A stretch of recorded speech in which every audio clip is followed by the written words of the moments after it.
You are on. I'd like to call the regular monthly board meeting of Thursday, April 21st, 2022 to order. Madam Secretary, please call the roll. Director Carr. Director Garcia. Present. Director Gokul Gandhi. Present. Director Herndon. Present. Director Leonard. Present. Director O'Halloran. Here. Director Simpson. Present. Vice President Taylor In attendance. and President Peterson. Present. We have 8 present. Madam Secretary, would you please now lead us in the recitation of the Pledge of Allegiance? Members, please mute your devices. I pledge allegiance to the flag of the United States of America and to the republic for which it stands, one nation, under God, indivisible, with liberty and justice for all. Thank you. I will now read our land acknowledgement. We acknowledge that Milwaukee lies on traditional Menominee, Potawatomi, and Ho-Chunk homeland, along with the southwest shores of Lake Michigan, part of North America's largest system of freshwater lakes. On this site, the Milwaukee, Menominee, and Connecticut rivers meet, and the people of Wisconsin's Menominee, Ojibwe, Ho-Chunk, Oneida, and Mohican sovereign nations remain present to this day. Before we begin tonight's meeting, we'd have a short announcement regarding interpretation services for the Spanish-speaking members of our audience. Buenas noches. Esta junta escolar se transmitirá en español para aquellas personas que lo necesiten. Para escuchar esta junta en español, por favor marque el número 312-626-6799. Repito, para escuchar esta junta en español, marque el número 312-626-6799 y ponga el número de identificación o código para esta junta, que es 608-130-5362. Repito, el código de identificación para esta junta es 608-130-5362. Gracias. Thank you. Thank you. Due to the contingencies of the COVID-19 public health pandemic, this meeting is being conducted virtually. The Central Services building is closed to the public. However, board members are participating from Central Services building. In order to allow as much public participation as possible, this meeting is being broadcast on radio station WYMS 88.9 FM and is live streamed on the MPS website and on the MPS YouTube stream, the links to which may be found on the MPS website on the broadcast page. And before we move to our agenda, I will ask that we share in a moment of silence to commemorate the passing of the following members of the MPS community. Daryl Condon, a retired building service helper. Tiona Covington, a student at Bayview High School. Gail Cumby, a retired social worker aide. Kirk Newton, a teacher from the district. Leslie Qualls, a retired paraprofessional from the district. And Anthony Vance Jr., a student at North Division High School. Moment of silence, please.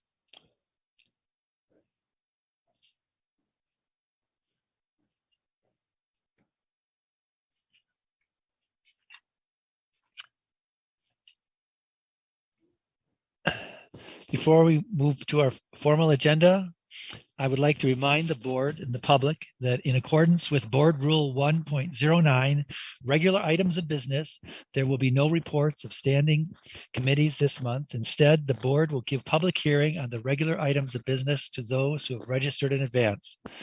I ask all of those who are waiting to speak to please remain on the platform until you are called upon to speak. Just as a reminder, Robert Rules of Order dictates that all comments should be directed to the president.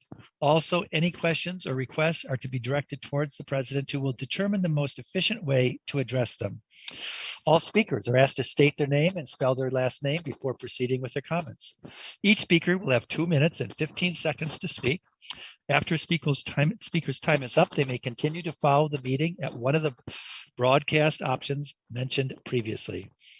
To ensure the good order of this meeting, harassment or intimidation tactics of any kind, including inappropriate language, will not be tolerated. The president reserves the right to remove anyone engaging such behavior from the platform.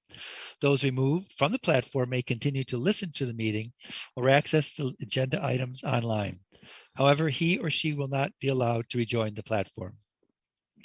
Written testimony may be submitted to the Office of Board Governance, P.O. Box 2181, Milwaukee 53201, 2181, or fax to 414-475-8071, or email the governance at Milwaukee K12 WIUS. I want to thank all those people who have been emailing us and telling us their opinions throughout the last several months. Also, for our listening audience, if you wish to access this evening's agenda items and attachments online, you may do so by visiting the meetings, agendas, and minutes page on the MPS website, choosing online agendas. Now, let us begin. Madam Secretary, what is the first item of business? The first item of business on tonight's agenda is the minutes of the March 2022 special and regular meetings of the Milwaukee Board of School Directors. Do any members of the board have corrections or for the minutes of March 2022? There being no corrections, the minutes are approved as printed. So noted. Madam Secretary, are there any reports or communications from the superintendent? Yes, Mr. President. We have one communication from the superintendent, and that is the monthly report with possible action from the superintendent of schools. This is an informational item, and although it has been noticed for possible action, no action is required. Mr. President, before Dr. Posley gives this report for the listening audience, Director Carr has joined the meeting. Thank you. Thank you. Would the secretary please present his report? Good evening, President Peterson and members of the board. Keith Posley, Superintendent of Schools. April has been an exciting month. We celebrated Financial Literacy Month at Riverside University High School, where they hosted the Governor's Council on Financial Literacy Luncheon. Students were able to share their stories about their finance course they have took and how it helped them more look forward in their learning about budgeting, savings, debt, investing, and planning. We did not stop there. Financial planning went virtual for students, teachers, and family. Individuals were able to join virtually and learn firsthand the importance of financial literacy and the need for effective financial education. The topics for the week one was financial empowerment, building credit, and managing your money. We had 100% participation in attendance. This week's topic is banking, how to manage checking, savings, and more. Next week's topic is investing in the future and planning for college. As hard as it may be to believe, April is almost over and we are getting ready for summer. Summer Academy registration is now open, and we are offering a variety of options for both elementary, middle, and high school students. In addition to our regular programs such as ESL or special education, we are also offering STEM, adventure academics, and recreational camps for elementary students, and credit acceleration, career camps, internships, and credit recovery for high school students. This summer, we are also working with Employ Milwaukee to help students get placement in the Earn and Learn Summer Youth Employment Program.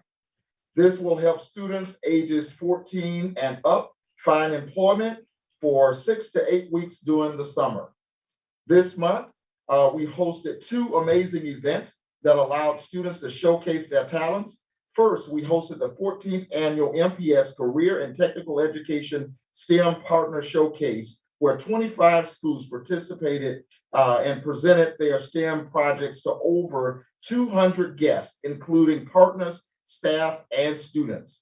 Projects included construction, architect, agriculture, and video development, and also culinary arts, to name a few. Our students continued showcasing their talents at the Ansel United Nations School of International Learning World's Fair. Here, students from 16 schools showed off their talents to hundreds of guests, including fellow students, MPS staff, parents, the media, Milwaukee Board of Directors, and community members, presenting their research on 193 countries using visual aids, technology, and poster board presentations. There were also performance showcases in cultural dance and fashion. Our students truly made us all MPS proud. Thank you. This concludes my report for this month, and the report is attached. Thank you. Do any board members wish to make any comments? Director O'Halloran.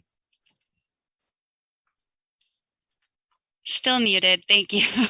I just wanted to thank administration and all of the adults that worked to put on the two events. I did attend both the STEM and the UN events. And with this STEM, I just, for those who weren't able to make it, and I'll try to make this super brief, it's so cool seeing how even at the kindergarten level, they're taking, you know, like the Three Little Pigs story, and they're turning that into a STEM project. And so they had kindergartners, you know, doing the little models with like straw and wood and brick houses to, you know, show the structural integrity. And the kids were just so delightful. And then with the UN, I have to say, like, that was my first time attending that event, and it was very cool to see all the kids together. The fashion show, I think people might write off like, oh, just a fashion show. But these children took the stage, and it's tough to take the mic in front of 3,000 people and explain, you know, the clothing that they're wearing, how it is incorporated into their culture, when they would wear it, if it was for church or some religious ceremony or wedding. And it was just really beautiful to see all these different cultures that our students represent, you know, to have that on the stage. So I just want to thank all the sponsors who helped put these events on, and all the adults, and of course, all the students who put their hard work into this. So just wanted to share those words for those who weren't able to make it, because it was really great, both of them. Thank you, Director O'Halloran. Any other comments? Seeing none. Madam Secretary, are there any reports or communications from the Office of Board Governance? Yes, Mr. Chair, there are 3 communications from the Office of Board Governance this month. The first communication is action on a request to retire to closed session to confer with legal counsel on litigation in which the board is or is likely to become involved. The recommendation is that the board enter into closed session to confer with legal counsel. Madam Secretary, if there are no objections, we'll defer this item to the end of the meeting. So noted. Madam Secretary, what's the next communication? The next communication is an informational update and possible action on public access and participation at meetings of the board and its committees. This is an informational item, and although it has been noticed for possible action, no action is required. Would the board clerk please present the report? Yes, Mr. Chair, members of the board. The report that is attached to this item, we do have a PowerPoint presentation in which we are going to display. I wanted to be able to bring the board information about meeting participation. So 1 second, we're just going to bring up the item and click the attachment so that the PowerPoint presentation displays. The PowerPoint is attached to this item, and for the sake of time, we're just going to continue, but we will display that. The legal requirements that the board has relative to meeting participation is that the board is not required to allow public participation, but this board has continuously valued broad participation and wanted to make access to the meetings as efficient as possible, but as open as possible to be more transparent. The board has consistently adhered to the requirements of the law and also worked to provide additional avenues so that members of the public who are not present can access the board meetings. Access is provided through radio station WYMS, Spectrum Channel 13, the MPS live stream, and via YouTube, which were all added. YouTube was also added to the access channels due to the pandemic. And that way individuals who wanted to could actually participate via viewing the meeting without being present. And virtual participation actually replaced in-person participation, and that was due to the pandemic and the offices being closed, including central office. Relative to the next slide, the participation data. What we were able to capture is 1 year pre-pandemic, we held 68 meetings, and the attendance of in-person participants was 3,245, and that was over one board year. And post-pandemic, of course, with the central office being closed, that level was 0. But what we did notice is that while the meetings were in person and there was 3,000 individuals throughout the year participating, attendance 1 year pre-pandemic of those individuals viewing YouTube was 181. Once the pandemic hit, we jumped to 73,000. And so the viewership has consistently been around over 70,000 for our meetings. And then relative to speakers, individuals who actually registered to speak was 1,312 pre-pandemic in that entire year.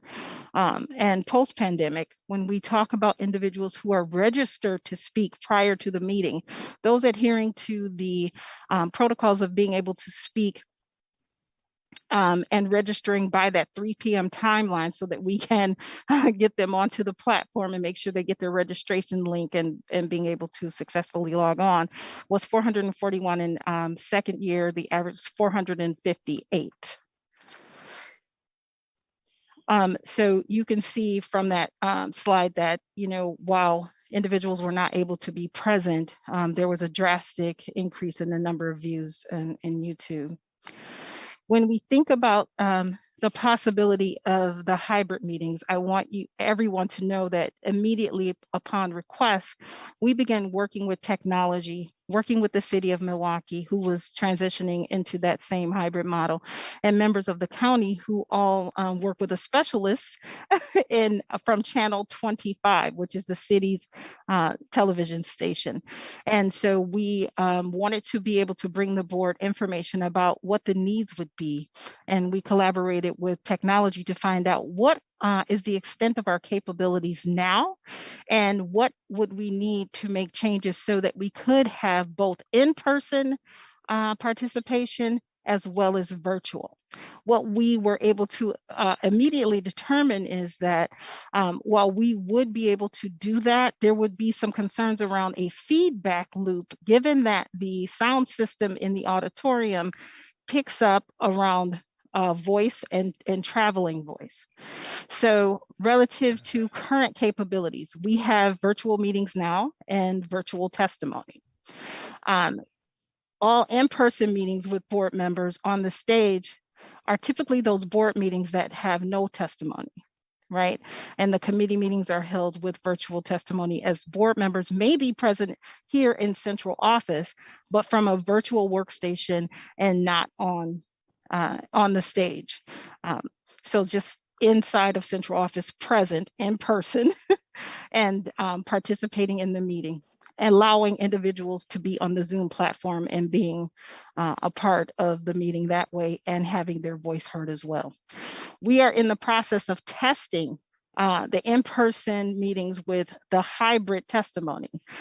What it looks like right now is with a little bit of modifications, but the need for more equipment, hardware, individual staffing just for the meetings, and more testing after we receive the equipment.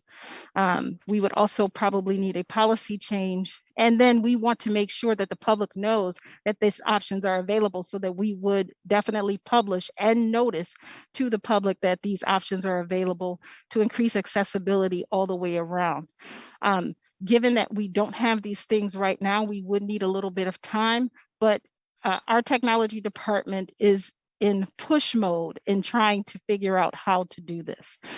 We do have an expert from Channel 25 that we've been referred to, and will be able to assist us in getting very close to what the desire is, and which is my understanding of having a hybrid way of testimony, which means that those individuals who register to speak by that 3 p.m. timeline, those would be the first individuals speaking, as all sounds would need to be turned off in the auditorium if we are allowing for virtual testimony.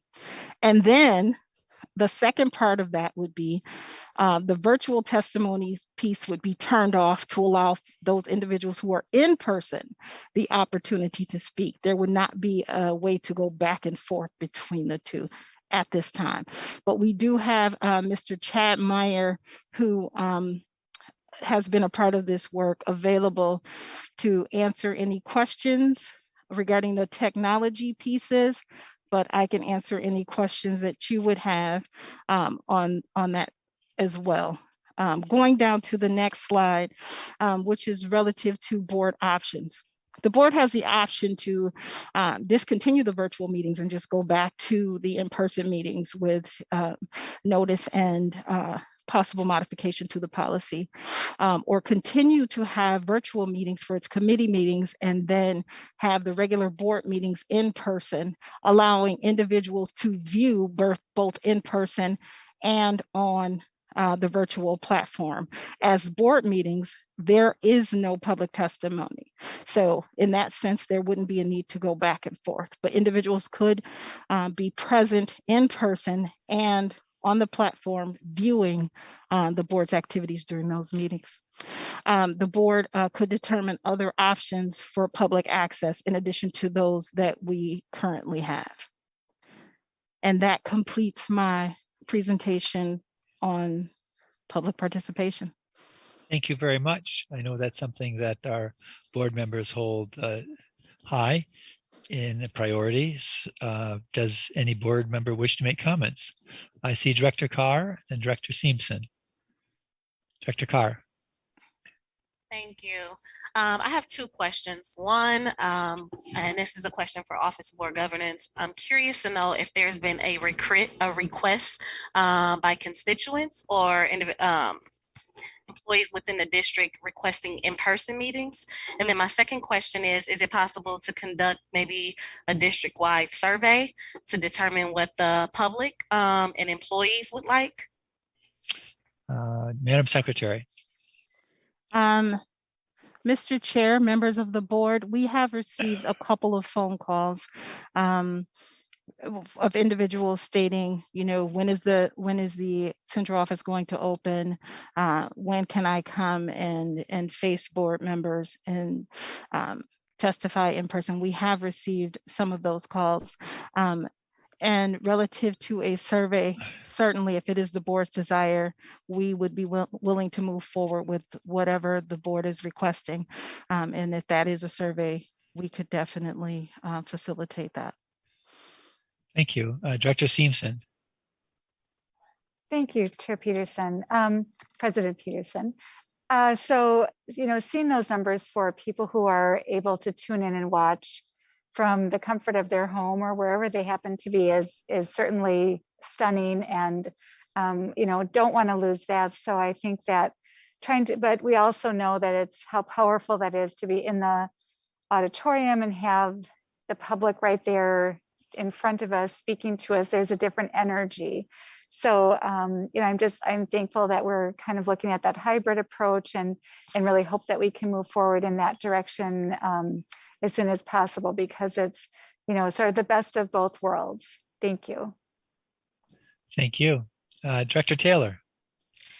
Thank you, Chair Peterson. I guess I'll go back with Director Carr too and see if we issue something district-wide as well as constituent-based to see what would be the best option. I guess I would like to see something of a hybrid continue to move forward because I know there are certain individuals who possibly wasn't able to come in person to meetings, but have been viewing us online. So I don't want us to use that aspect.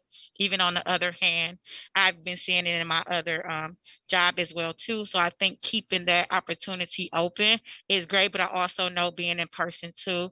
I said it before, the schools have been back in person, and kind of as the board, we have to lead by example. So if we're going to ask of that of those employees of the district, we needed to be first in rolling that out to be in person ourselves, but also I think about safety, and we made exceptions for some of those individual employees as well too.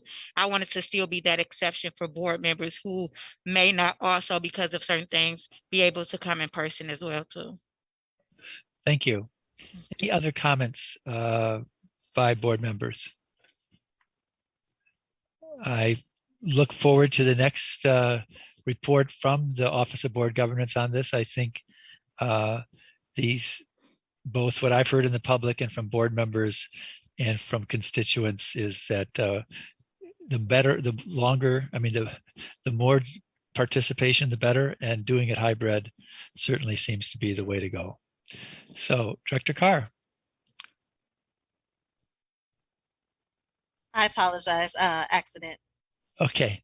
Mr. Chair, Yes, ma'am. for board members and members of our listening audience, upon request, we did begin testing to find out what the issues were and how to be able to resolve them, and which is why we're bringing in an expert to make sure that we can still have quality sounding meetings, taking care of any camera issues, and making sure that, you know, we can have the greatest amount of access for the public as possible. In fact, I have a soft goal of making sure that we can do the hybrid by the statutory budget meeting, because I do know that our budget meetings are so important, and making sure that everyone can have access. So we are continuing to test. We're going to move forward. Based on what I'm hearing, we're going to move forward with making sure that we can get the equipment that we need to be able to execute it in a way that, you know, upholds the standard of a high quality sound for board meetings, of which we've enjoyed over the last couple of years, and making sure that those who want to participate can have their voice heard, whether they're in person or virtually. Thank you very much. Thank you. Madam Secretary, what is the next communication? The next communication would be our legislative update. The report is attached, and Mr. Chris Thiel is here to give a verbal update. Mr. Thiel.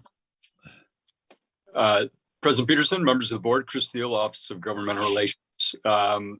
This evening, just a couple of follow-up items coming out of the legislative session. One being obviously the piece of legislation that we paid close attention to regarding Milwaukee Public Schools and the legislation that would have divided the district into 4 to 8 pieces was vetoed by the governor on Friday of last week. So we're pleased that the governor did that, and attached in the board item is the veto statement that he made regarding his take on that piece of legislation and whether it would have been useful for the students of Milwaukee. A couple of other pieces in past meetings, we've talked about the fact that we're going to have an ongoing communication issue in terms of some of the state fiscal rhetoric that people may hear. We continue to have a very, very significant surplus at the state level. Approximately $5.6 billion of available revenue is in Madison that was unallocated. And we have an update, as we've discussed in the past. The state used to have a system of per pupil funding that would keep pace with the rate of inflation. And as we've discussed, and as we've moved forward with some partners with a proposal, last year, the per pupil increase would have been $343 per pupil. This year, the new March to March information has come out, and the increase would have been $371.96. As you know, we have a biennial budget, a 2-year budget at the state level. So that means over this 2-year period, if we had that model, which was put in place under Governor Tommy Thompson, school districts across the state would have seen over these 2 years a per pupil increase of $714.78, simply to keep pace with inflation. The Fiscal Bureau doesn't call it an increase. They call it an adjustment, because those are the funds that keep pace with inflation. And as you know, unfortunately, in the last state budget, we had 2 consecutive years of no per pupil increase. On the topic of the proposal that we continue to push forward with partners across the state, one of the proposal items is to have the state increase the reimbursement rate for special education to 50%. That would greatly assist all school districts and all students in terms of providing that base level of funding. And something that contributed to that effort this week on WWM on NPR, if people are interested, there were 2 reports about the nationwide struggle to make sure that we have resources in place to make sure students have the staff needed, in particular in the area of special education. So those are 2 pieces that bolster the argument that we've been making for a period of time now, that we really need to move the state of Wisconsin off of the bottom in its support for students with disabilities and back to a place that we once held, where we were reimbursing closer to at least 50%. That's the report for this evening. Happy to answer questions if there are any. Does the board wish to make any comments?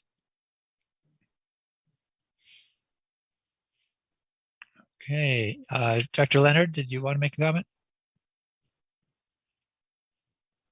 Thank you. Actually, a question, Mr. Thiel. This actually came from a constituent in the 7th district, and he said, did you receive anything, any kind of money from that 5.6 billion? He was under the impression that there was some portion that the governor was permitted to give us, and I'm not sure where he was going with that. So just that's just the question.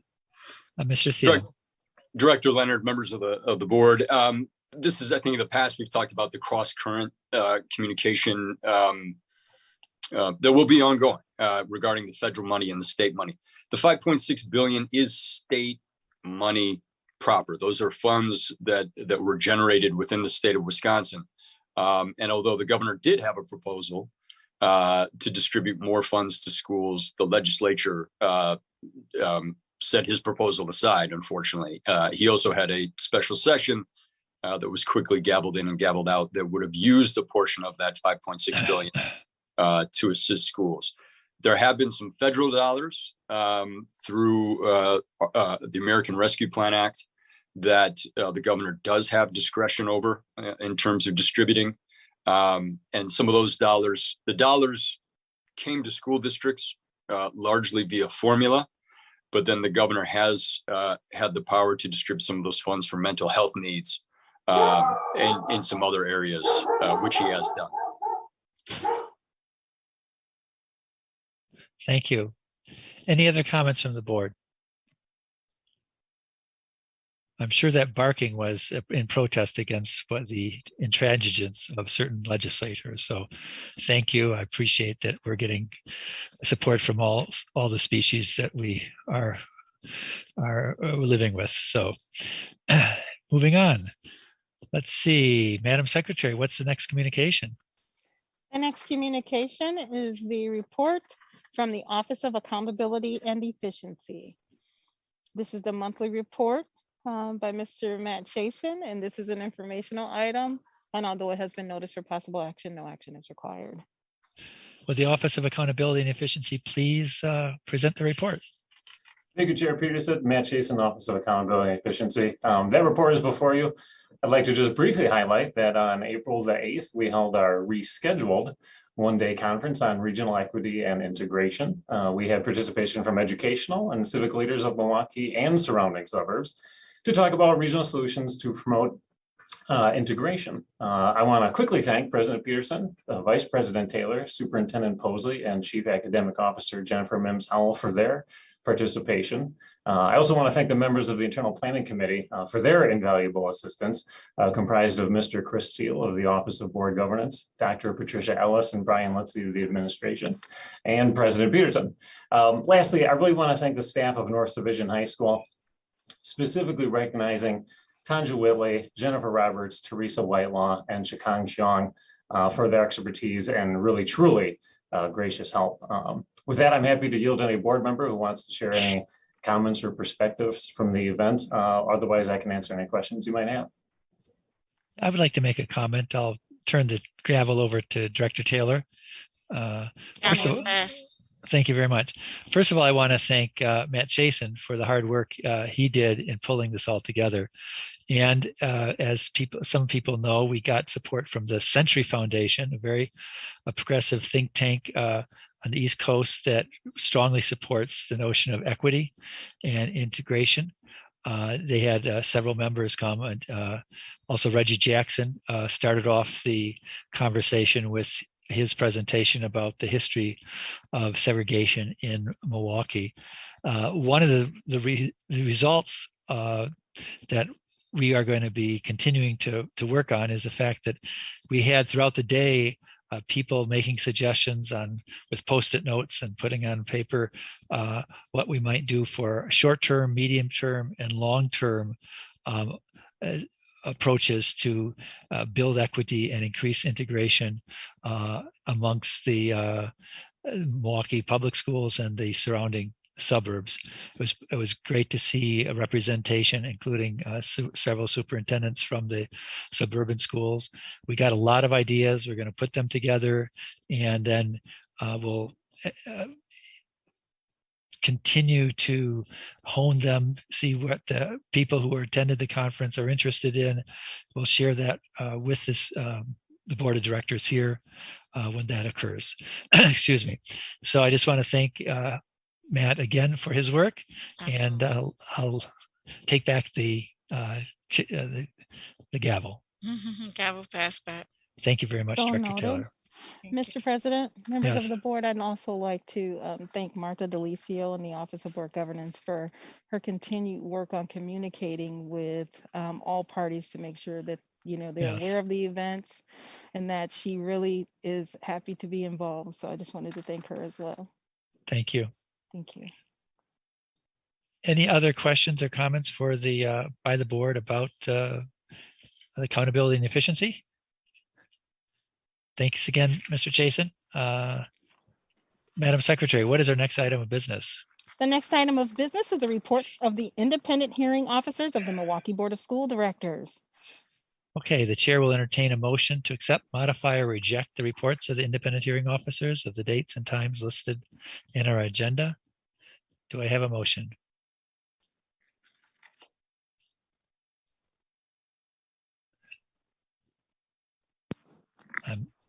Director Simpson. I know this is challenging for all of us, but it's sort of the place that we're at currently. So I move to accept the report. Thank you. Do we have a second, please? Dr. Taylor. Yeah. Seconds it. Okay. Will the secretary please call the roll? On Director Simpson's motion to accept the reports of the independent hearing officers of the Milwaukee Board of School Directors, seconded by Vice President Taylor. Director Carr. Pass. Director Garcia.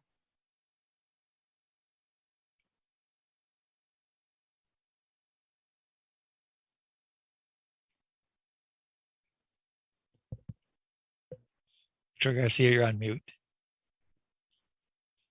Aye. Director Gokul Gandhi. Aye. Director Herndon. Aye. Director Leonard. Aye. Director O'Halloran. Aye. Director Simpson. Aye. Vice President Taylor. Aye. Director Carr.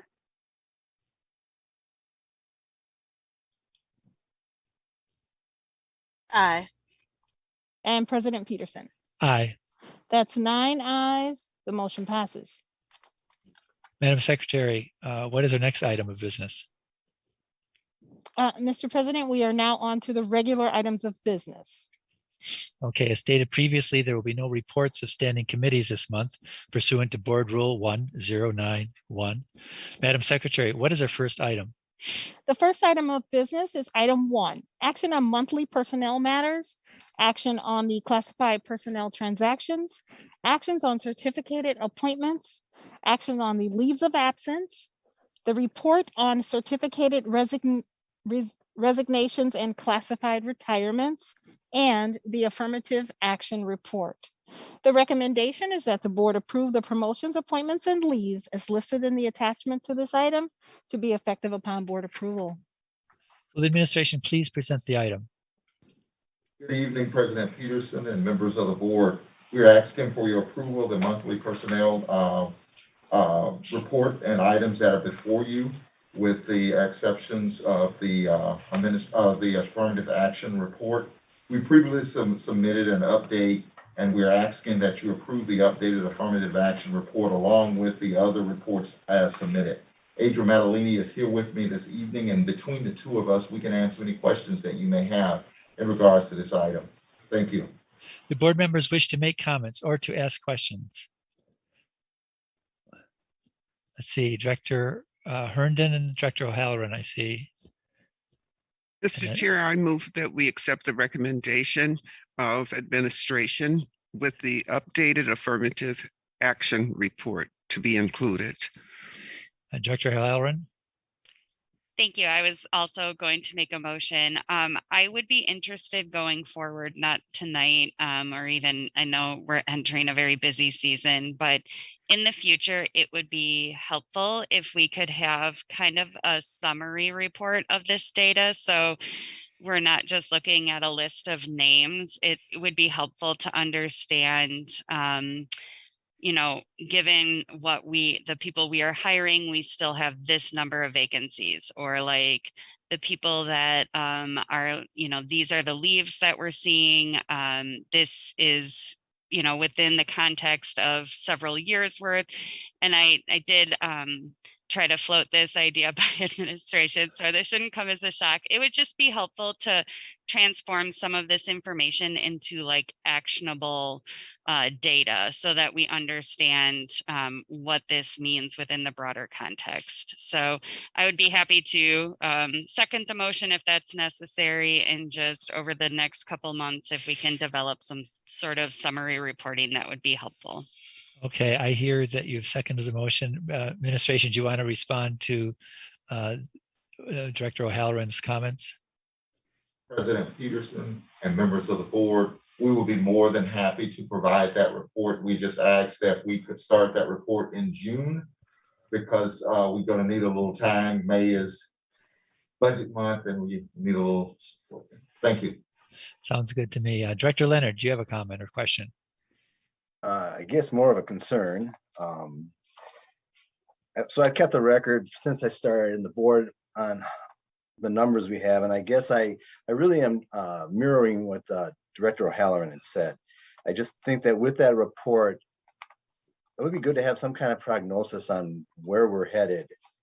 When I see the numbers with food service employees and how that is directly affecting the kind of food that we're serving our students,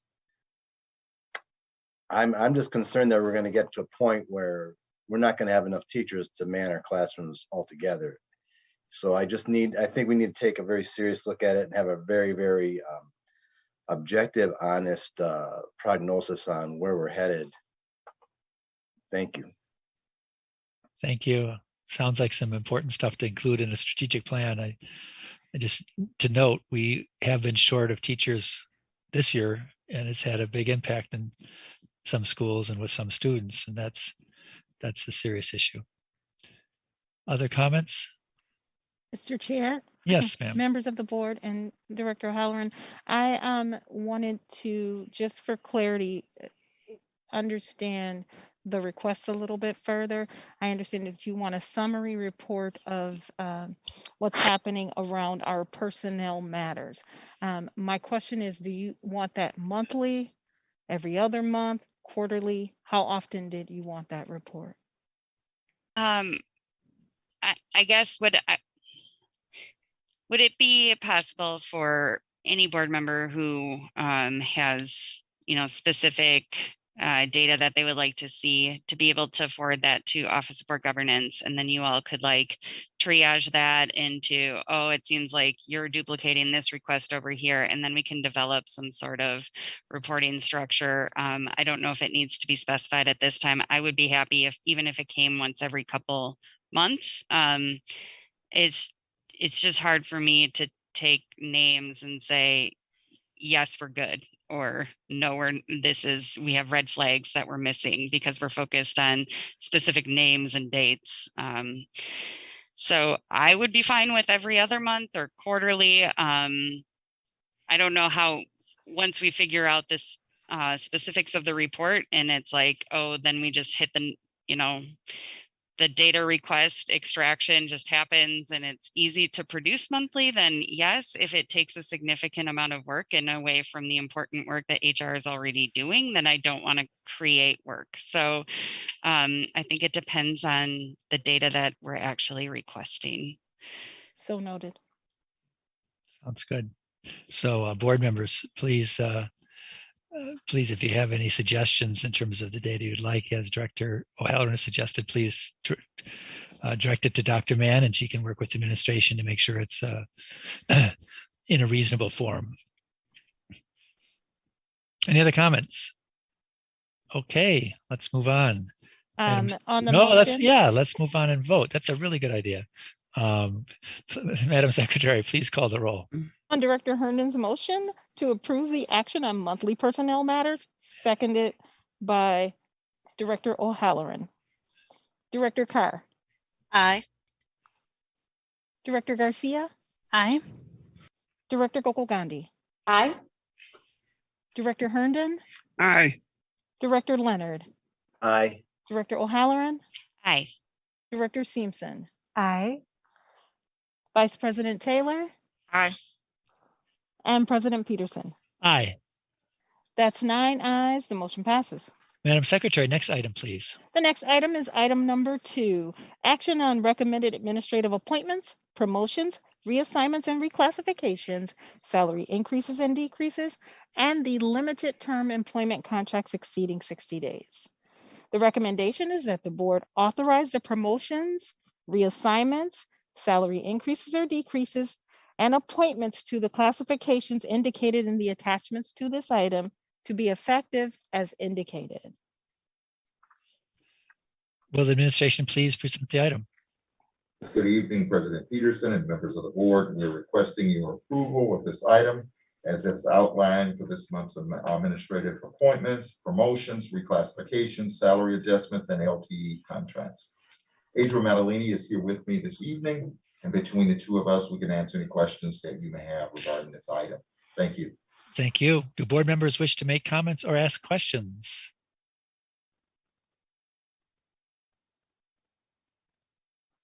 Seeing none. Oh, wait, Director Simpson and Director O'Halloran. Thank you. Go ahead. Yeah, so I just moved to accept the recommendation to authorize the promotions, reassignments, decreases, and increases in salary and appointments to the classifications indicated in the attachment. Great, Director O'Halloran. Second. Okay. I think it's time to call the roll. Madam Secretary, please call the roll. On Director Simpson's motion to approve the recommended administrative appointments, promotions, reassignments, and reclassifications, salary increases and decreases, and limited term employment contracts exceeding 60 days, seconded by Director O'Halloran. Director Carr, Aye. Director Garcia, Aye. Director Gokul Gandhi, Aye. Director Herndon, Aye. Director Leonard, Aye. Director O'Halloran, Aye. Director Simpson, Aye. Vice President Taylor, Aye. and President Peterson. Aye. That's 9 ayes. The motion passes. Director O'Halloran, do you have something to say? Yes, channeling Director Phillips. I just want to thank everybody who has brought their talents to serve our community, our students, and our staff in Milwaukee Public Schools. Thank you so much. Go forth and do great things. Thank you, Director Halloran. Madam Secretary, next item, please. The next item is item 3, action on negotiated collective bargaining agreement with PAMPS, the Psychologists Association in Milwaukee Public Schools, and MTEA, Milwaukee Teachers Education Association, and teachers, educational assistants, and bookkeepers and accountants. The recommendation is that the board approve and adopt the collective bargaining agreements as in the attachments to this item. Will the administration please present the item? Good evening, President Peterson and members of the board. This evening, we're asking for your approval of the 4.7 base wage increase for all MPS employees to take effect July 1st of 2022, as indicated in the correspondence attached. I have Adra Matalini with me this evening, and between the two of us, we can answer any questions that you may have in regards to this item. Thank you. Right. Madam Secretary, do we have any public commentary on this item? Mr. Chair, we have no request for public testimony on this item. Okay. Do any And we member? have not, just for the record, had any public testimony on the other regular Previous. board items, the other 2. Thank you. I should have asked. Do any board members wish to ask questions or make comments? Director Herndon. Mr. Chair, I'd just like to say thanks to administration for working it out where we could give all of our staff a raise, because for years, many of our employees are what we all considered underpaid. And we as a board have worked diligently trying to make this happen, and it needs to continue. So thanks administration for working that out. Agreed. Any other comments or a motion? Director Gandhi. I would like to echo Director Herndon's comments as stated by Mr. Thiel just a couple minutes ago. You know, especially for special education teachers, retaining, training teachers, we have to pay them what we're worth. And if the legislature is not going to give us what our children are worth, then we need to protect teachers and make sure that they have the resources that they need. And so I would like to thank the administration and everyone that was involved in making sure that we respect the profession and respect the people who continue to educate our children every day. And we would hope that Madison would do the same someday. Mm-hmm. Just to repeat, this motion will include all MPS employees, from the kitchen help to everybody who keeps their schools clean, et cetera, et cetera, et cetera, all those important people. Director Taylor. Thank you for that, President Peterson. And that's what I was about to say. I'm happy to see that it included all of them coming as a former ESP and some of the lower wage workers. Happy to see that everybody was included, and this is exclusive. And this is one of the times when we were saying MPS proud, when we're thinking about all of employees and not just certain groups. So I thank you for that. Director Garcia. Yes, thank you. And my comments today are more of a comment. So for listening audience, we are increasing 4.7%. So I just wanted to make sure that we knew what that percentage was. I know that right now we're seeing inflation rates that are skyrocketing. And, you know, I think that this is probably one of like the higher increases that has happened. So I don't know if like maybe administration can just provide a little bit history around that, just so that we realize that, you know, administration is really taking into account the socioeconomic environment in which, you know, our employees are living in, and that was taken into consideration when these negotiations were taking place. Administration, could you give some historical background and any other commentary that you'd like? Thank you, President Peterson, Director Garcia, members of the board, Adra Matalini, Chief Human Resources Officer. To provide some context here, under the law, when it comes to collective bargaining, we are capped at negotiating a raise that is determined by the Wisconsin Employment Relations Commission with regards to CPI, or Consumer Price Index. And so every year they they go month by month for each year what that CPI number is. And so depending on when that contract starts is when you'll see the actual CPI. And so for contracts starting July 1 of 2022, they determined 4.7% is the consumer price index, cost of inflation that they have associated for contracts that start at that time. In previous years, I would say since this has been in place after Act 10, the CPI that has been approved by the Wisconsin Employment Relations Commission has hovered around 1%. Like last year, it was around 1.23%. So this is the first time where we had seen a significant jump, and we anticipate, we don't know for sure, but we anticipate, considering what's happening with supply chain, with inflation, with everything that's going on right now, that probably next year we're going to see a high number as well when it comes to CPI.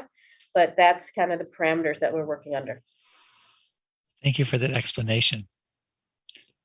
Okay, any other comments? Could we have a motion, please? Director O'Halloran. Thank you. I move that we adopt administration's recommendation and the collective bargaining agreements as highlighted above. Do I have a second? Director Gokul Gandhi? Okay. There's a lot of hands that went up right there. Sorry about that.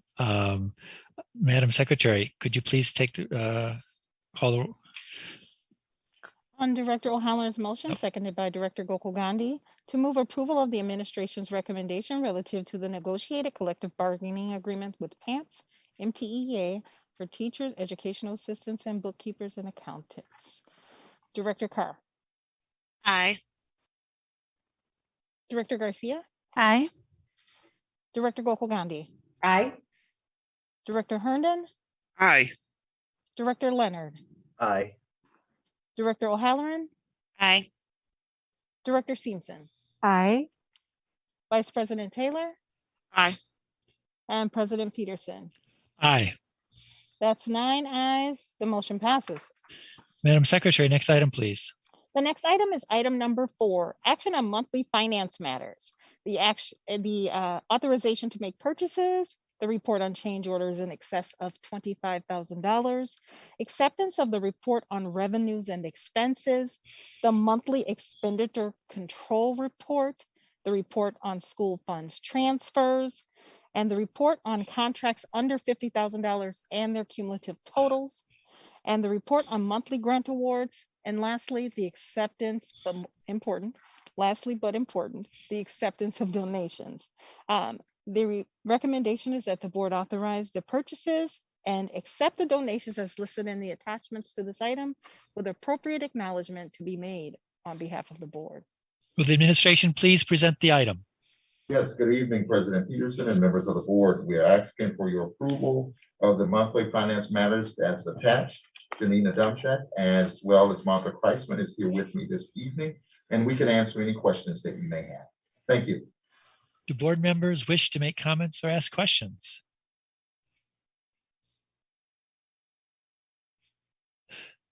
Director Gokul Gandhi.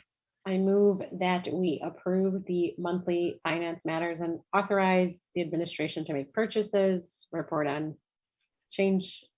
Item number 4. I move to approve item number 4. Sounds good. Do I have a second? Director Simpson, a second. I'll second, yes. Okay. Any further discussion? Madam Secretary, please call the roll. On Director Gokul Gandhi's motion to approve the administration's recommendation relative to the monthly finance matters, seconded by Director Simpson. Director Carr. Aye. Director Garcia. Aye. Director Gokul Gandhi. Aye. Director Herndon. Aye. Director Leonard. Aye. Director O'Halloran. Aye. Director Simpson. Aye. Vice President Taylor. Aye. And President Peterson. Aye. That's 9 ayes. The motion passes. Madam Secretary, next item, please. And there was no request for public testimony on item 4. We I are at item number 5, which is action on the award of professional services contracts. The recommendation is that the board authorize the professional services contracts as set forth in the attachments to this item. Will the administration please present the item? Good evening, President Peterson and members of the board. We're asking for your approval of the professional services contracts. The team is here with me this evening, and we can answer any questions that you may have in regards to this item. Thank you. Thank you. Madam Secretary, is there any public commentary on this item? Yes, Mr. Chair, we do have one request for public testimony on this item. Why don't Would we you hear like to that? go to public testimony? Yeah, do that first. Thank you. Okay, great. The first individual registered to speak on item number 5 is Deborah Keither. Please state your name, spell your last name, and begin your testimony. Hello, can you hear me? Yes, we can hear you. I'm Deborah Keither. My last name is spelled Kuether.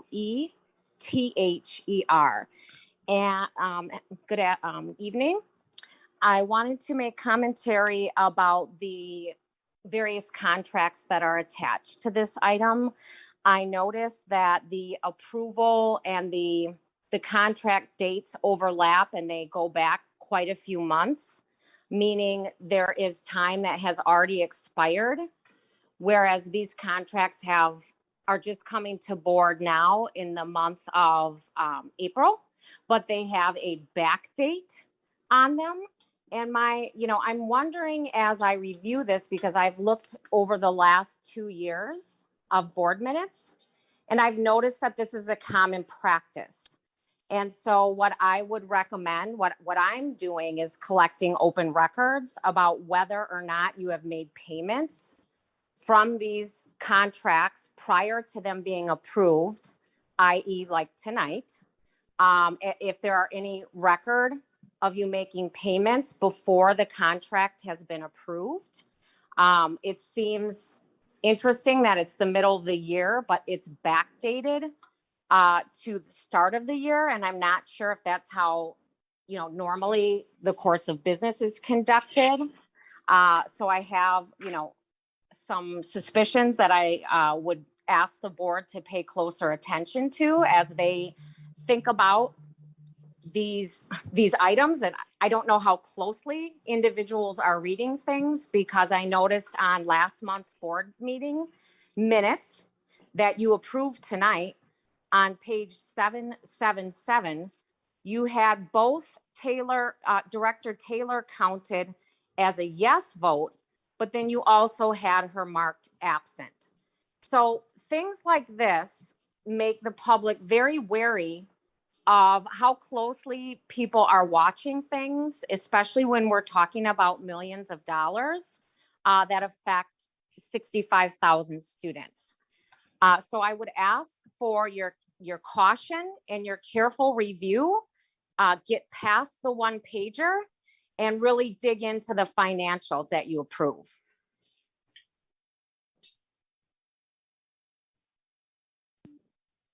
Mr. Chair, that completes public testimony on this item. Okay, do any members of the board wish to talk or ask questions regarding this item?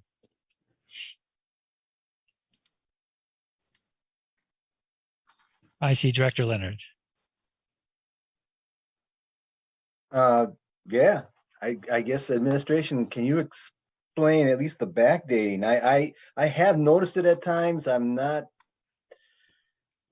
quite sure even how I have to give Miss Keither credit for having the ability to ask that question so well. So I guess would like to hear some kind of answers on how this works. Administration. President Peterson, members of the board, Janina Domchik, Director of Procurement and Risk Management. I'm looking at the contracts under item 5, which is the award of professional services contracts, and I do not see where these contracts are backdated. We do reference and provide the initial contract, for example, that was issued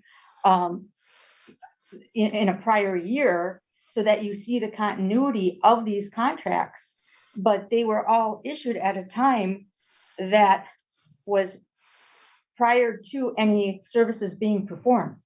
So I am a little confused, but we are happy to continue to research, but I do not see where this has occurred.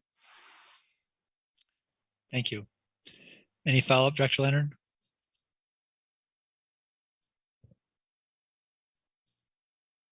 You're muted, Director Leonard. No, that's fine. I just wanted to make sure there's some kind of explanation. Thank you. Thank you. Director Taylor. Thank you, Chairman. I absolutely missed that when I didn't see my name. But what I think maybe catching the eye of some people is because on one of the pages, it is say something like an extension of contracts. And I know I've asked about that before.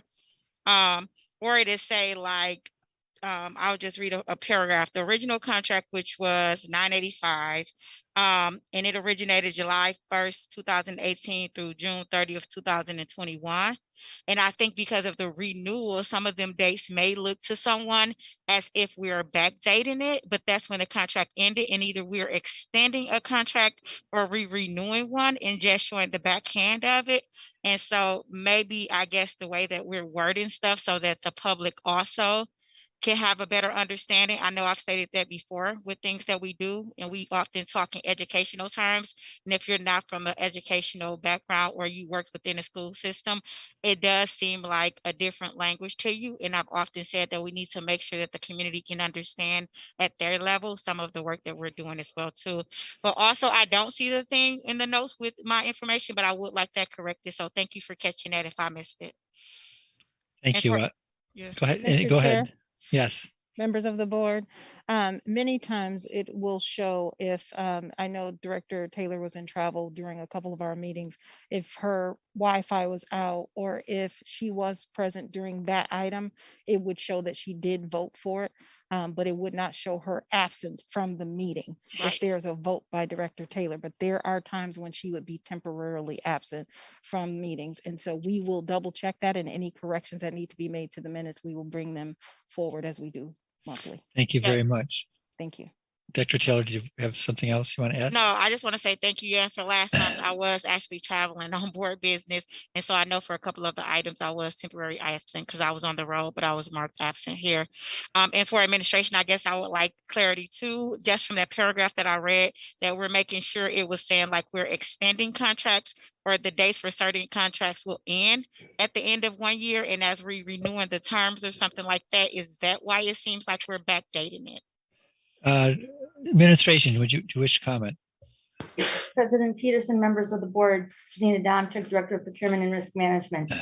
Yes, we will ensure that we are clear when we issue our summaries as well as our contracts. We do issue the summary to include the original contract dates and then the subsequent renewal dates. But we will make sure that we are extra clear and transparent in what those dates are, so there is no confusion in the future. Thank you. Any other comments from the administration? Okay, any other comments from the board? Oh, wait, Dr. Fosley, please. President Peterson, members of the board, Martha Kreitzman, Chief Financial Officer. I just want to state that like the Renaissance Learning contract, the extension and modifications start July 1st, 2022 and go through June 30th, 2023. And the extension for the Milliman starts July 1st, 2022 and goes through June 30th, 2023, which are the two items here. And Director Taylor was perfectly right in what she was saying. Thank you for that clarification, administration, and thank you, board members, for asking that question. Any other comments? Do I have a motion? I can't see everybody right now. Director Simpson? You're muted, Dr. Simpson.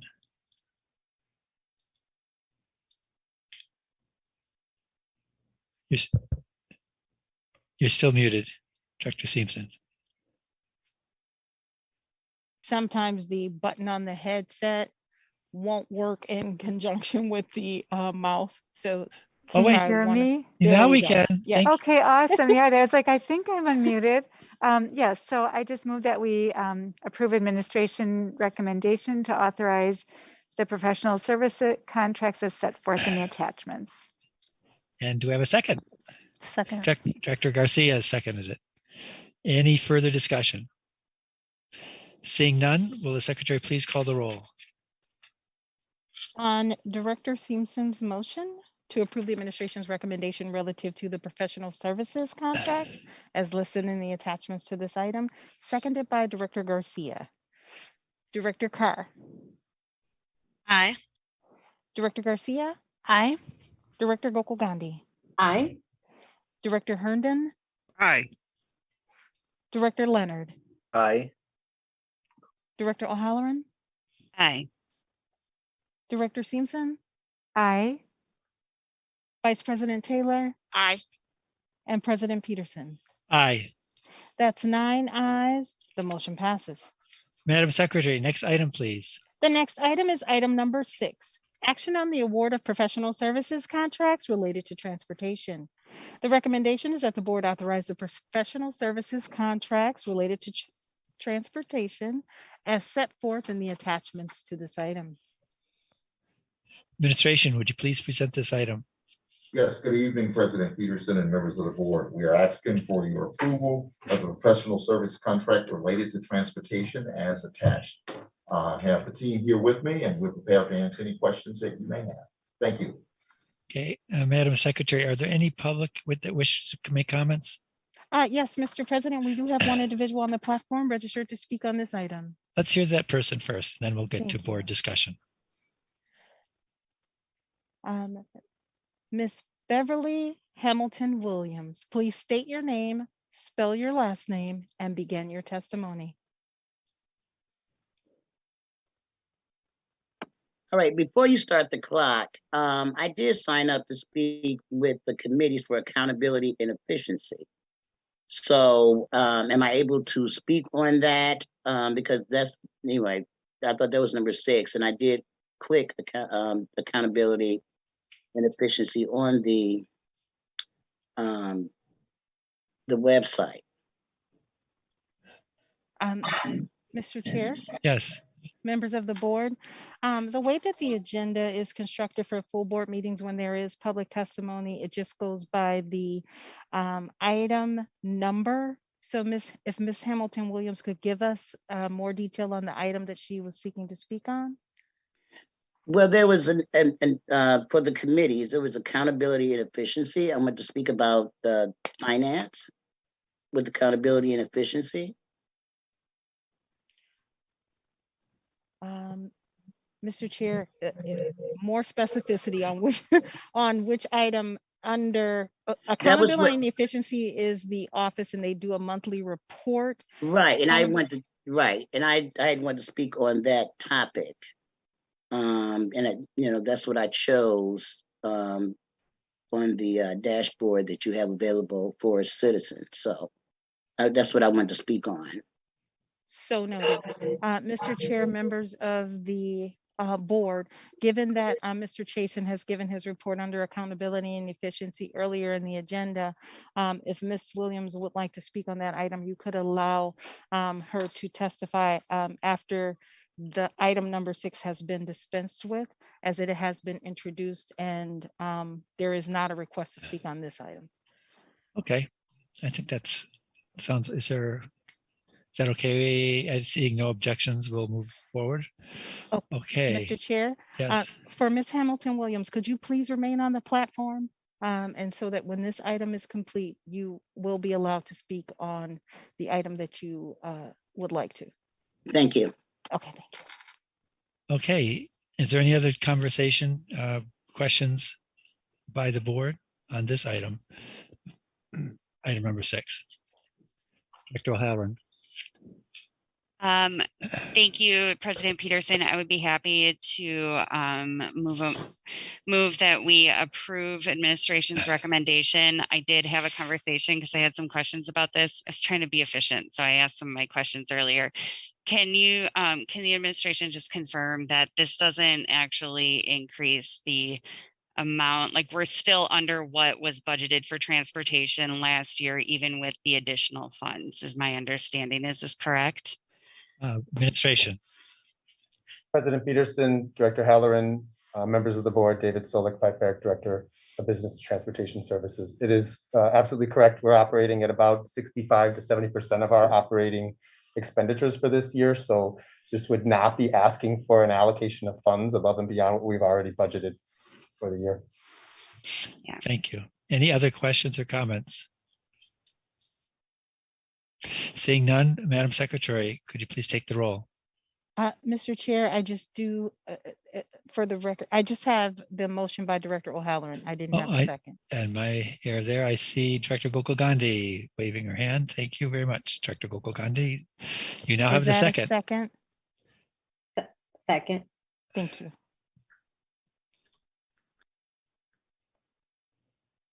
So noted. Call the roll. Yes, please. Thank you. On Director O'Halloran's motion, seconded by Director Gokul Gandhi, to approve the professional services contracts related to transportation. Director Carr. Aye. Director Garcia. Aye. Director Gokul Gandhi. Aye. Director Herndon.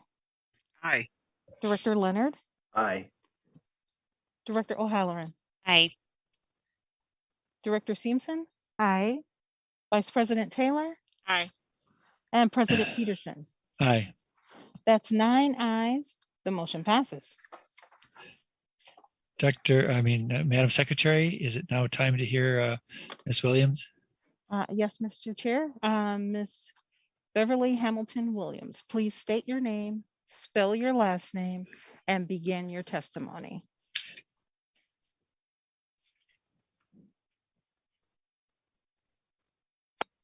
BEVERLYHAMILTON Williams, Beverly Hamilton Williams. As a community of taxpayers, we want to know, where is the money? MPS has received 2.5 billion less in COVID and state funds, which includes 772 million in COVID funds. And on April 6, 966,436 for the Get Kids Mental Health Initiative. We want receipts. We want a dashboard showing where this money is.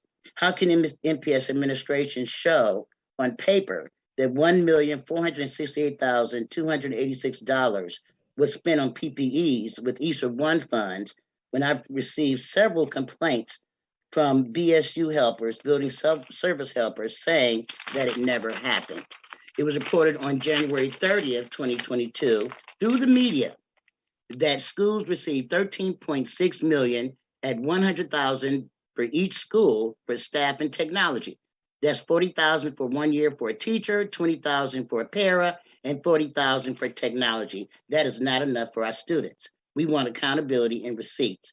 Based on the lack of transparency and current student outcomes, we have all intentions of demanding the removal of the current superintendent and Chair? also his senior administration. Please cut. Also, Chair? how can MPS That owe is not one a part black of the teacher? topic. Mute the mic. Thank you. That we will continue with the next item of business. Mr. Chair, just for our listening audience, we were not publicly noticed about the things that were being stated during that testimony, and I wanted to get your advisement as chair if you'd like the testimony to continue or if we're moving forward in the agenda.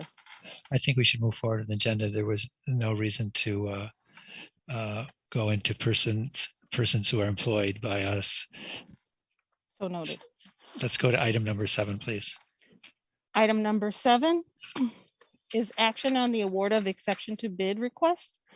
The recommendation is that the board authorize the exception to bid request as set forth in the attachments to this item. Will the administration please present the item? Good evening, President Peterson and members of the board. We are asking for your approval of the exception to bid request.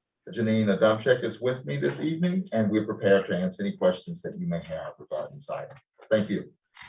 First of all, Madam Chair, are there any public commentary requested on this?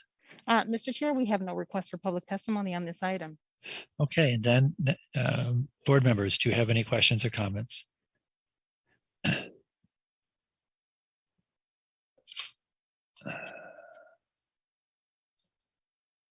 Okay, I see no questions or wait, I do, Director O'Halloran. Sorry about that.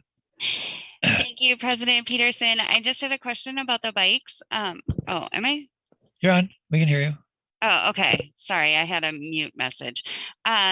So for the bikes, that sounds really great. I was just wondering if you can tell me how the bikes will be distributed. I think that sounds like a really exciting opportunity. Can you tell us more about that? Yes, I can, but I'll ask the administration to do so. Administration, please give some comments to us.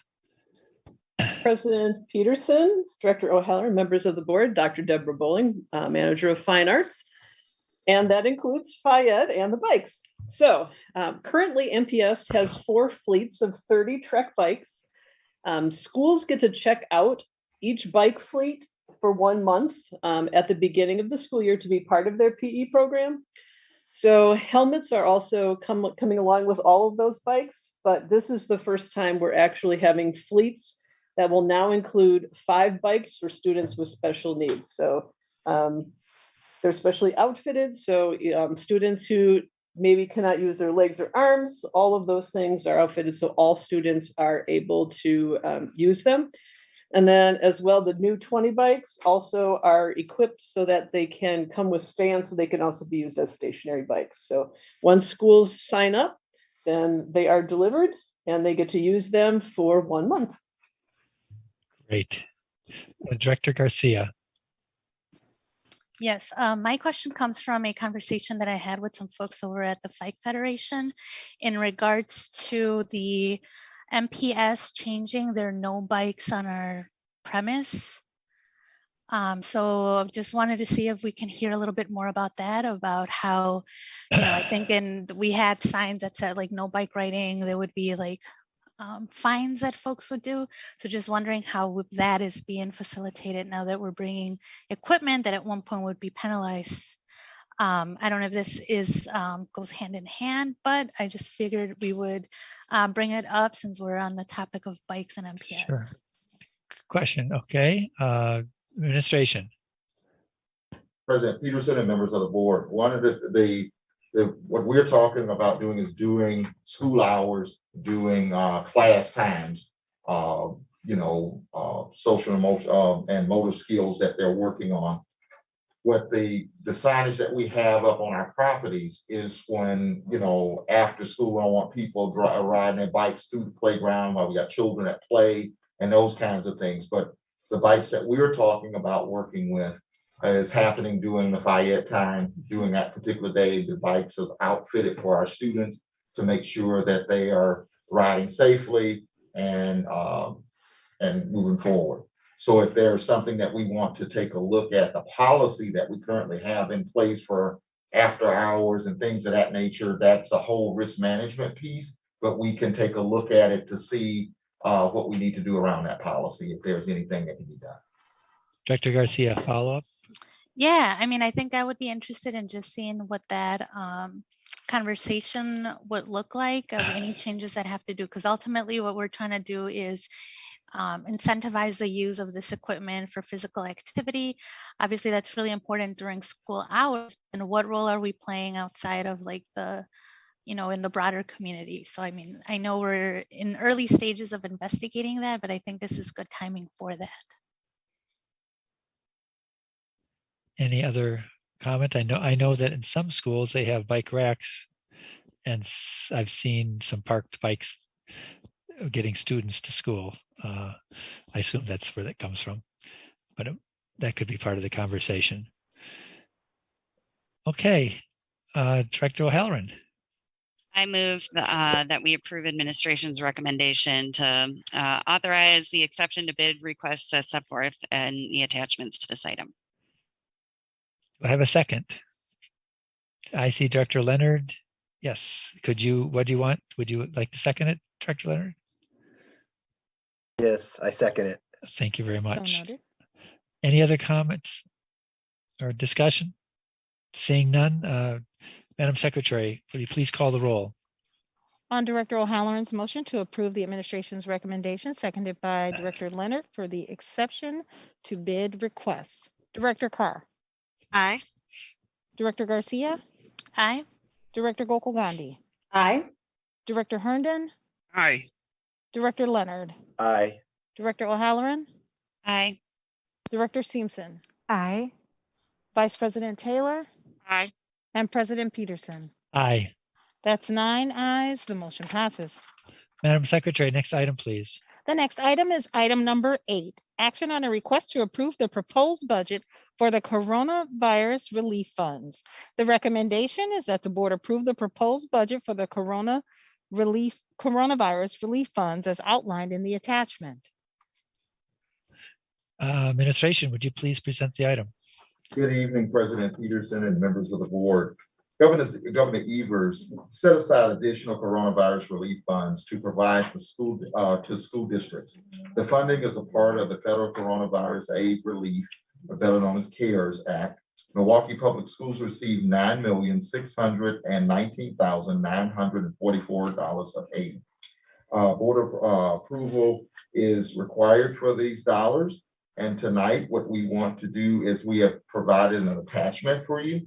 However, that attachment has been revised, and I'm going to ask the team to walk through that attachment, first starting with Martha Kreisman. Martha? Okay. President Peterson, members of the board, Martha Kreitzman, Chief Financial Officer. Tonight, we are providing you with a plan for the use of the $9.6 million. And there's several areas that we are funding, including academics, attracting and retaining staff, facilities and maintenance services, school nutrition services, and student transportation services. Included in attracting and retaining staff is a longevity bonus and a director of remote work. For facilities, there is a need to increase our sustainability work to have a positive impact on the environment, including a sustainability manager and a civil engineer. School Nutrition Services is working to improve meals and would hire 3 additional chefs. There's already one included in this year's budget.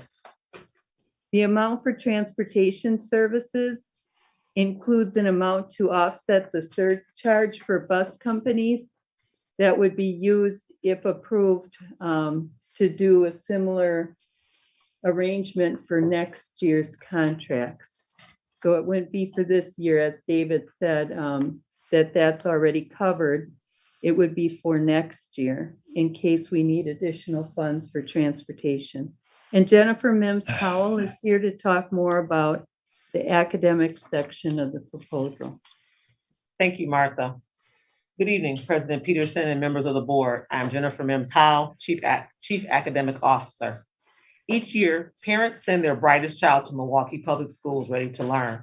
Milwaukee Public Schools is an advocate for early childhood education, and we are partners with several city agencies that advocate for the instruction of our youngest learners.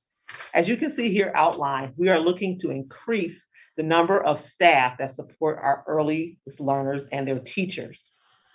In the past, we have looked several times at what is the foundation we would like to have for our students.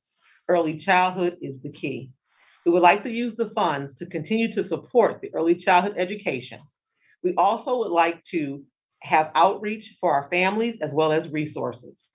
While early childhood education is important, we also know that math, reading, and writing are also foundations that help all of our students, including those with language, special education, as well as our advanced learners and their needs.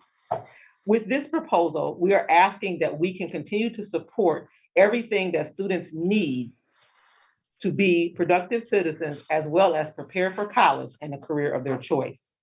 As you can see in here, we have plans that will be put in place to support our textbook adoptions, as well as supporting the extracurriculars our students are involved in. As we look at the climate of our society and the changes that is happening, Milwaukee Public Schools is working to address the equitable and the just things that are happening in the world. Funds will be used to educate our staff and our students through the climate justice surveys that we had. I would now like to turn it over to Adrian Mataliti to talk to you about our longevity information.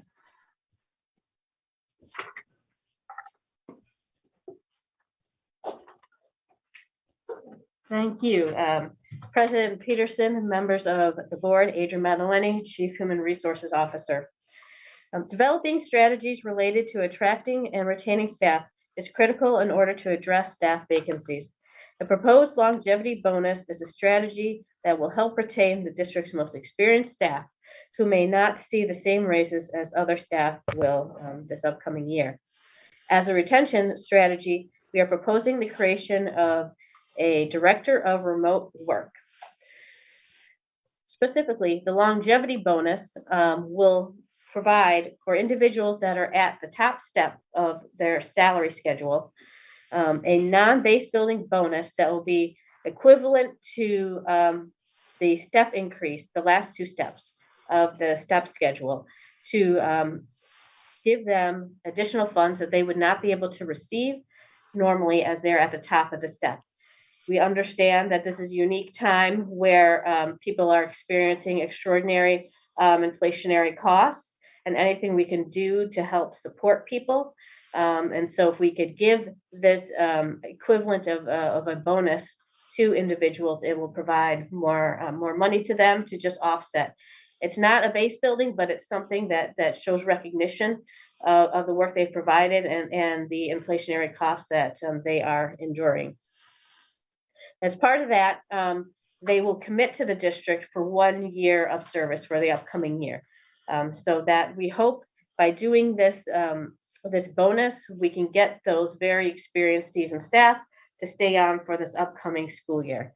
Additionally, for individuals that are also are eligible to receive post-retirement benefits, they can retire in this upcoming school year by looking at January 1st of 2023. They will be able to receive an additional non-base building increment, equivalent of an increment. This will also be given to those if they provide a 1-year commitment for the district. Again, this provides the opportunity for people, those that are at the top of the step and then also eligible to retire, some additional funds in their pocket, and hopefully we can keep them on and keep their experience, and as they can help our young upcoming staff coming in and kind of dispense, their knowledge and experience throughout the district. So that is our strategy for retaining our staff. And also, when it comes to attracting and retaining as well, we have this proposal of a director of remote work.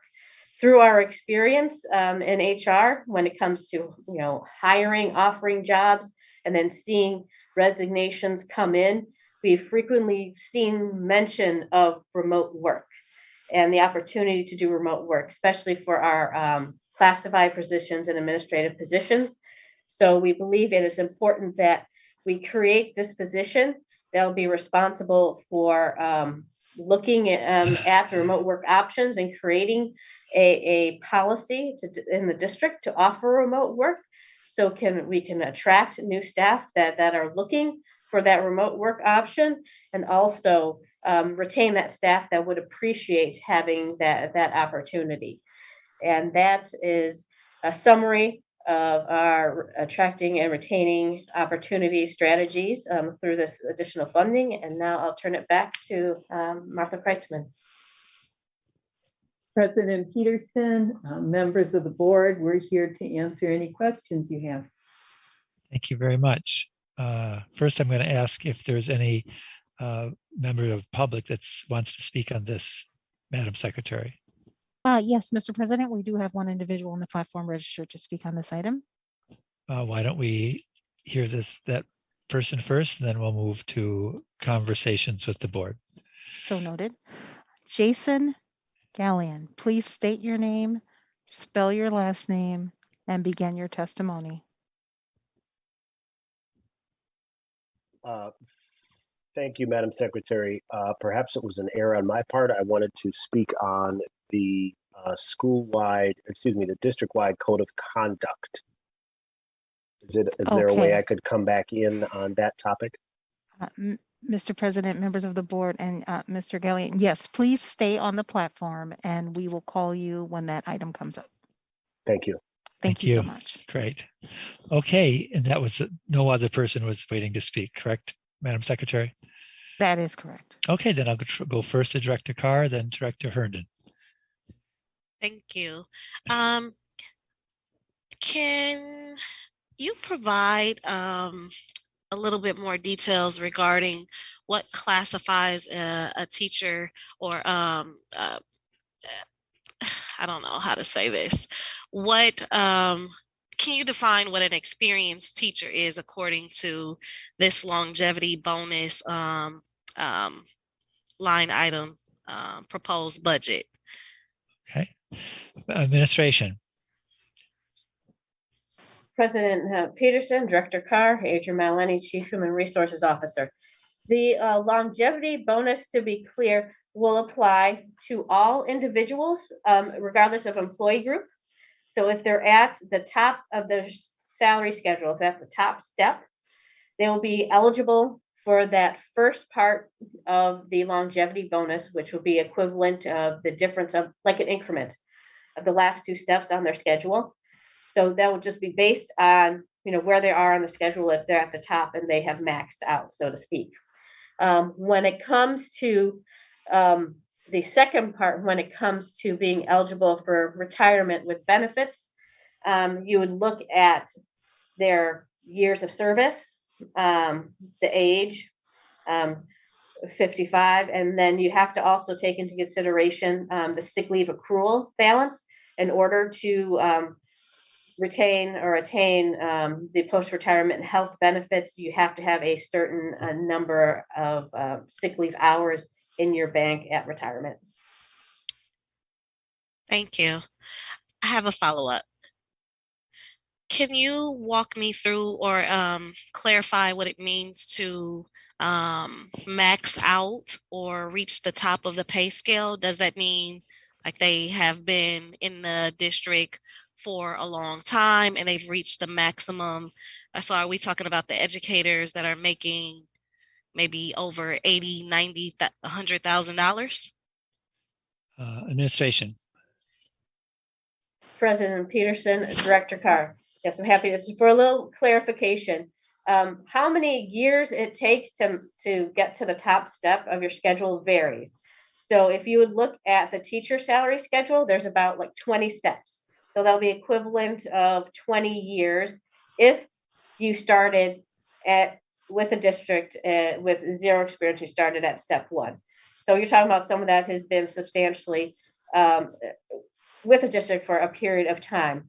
When you look at other employee groups, whether it be like the clerical group, you look at the educational assistants, it's the steps are more like 6 to 8, maybe 10. So it's a shorter period of time that it takes to max out. And but to provide more clarity, when you reach the top step, and like let's say we're providing that 4.7% increase, all the steps are going up 4.7% to reflect that change.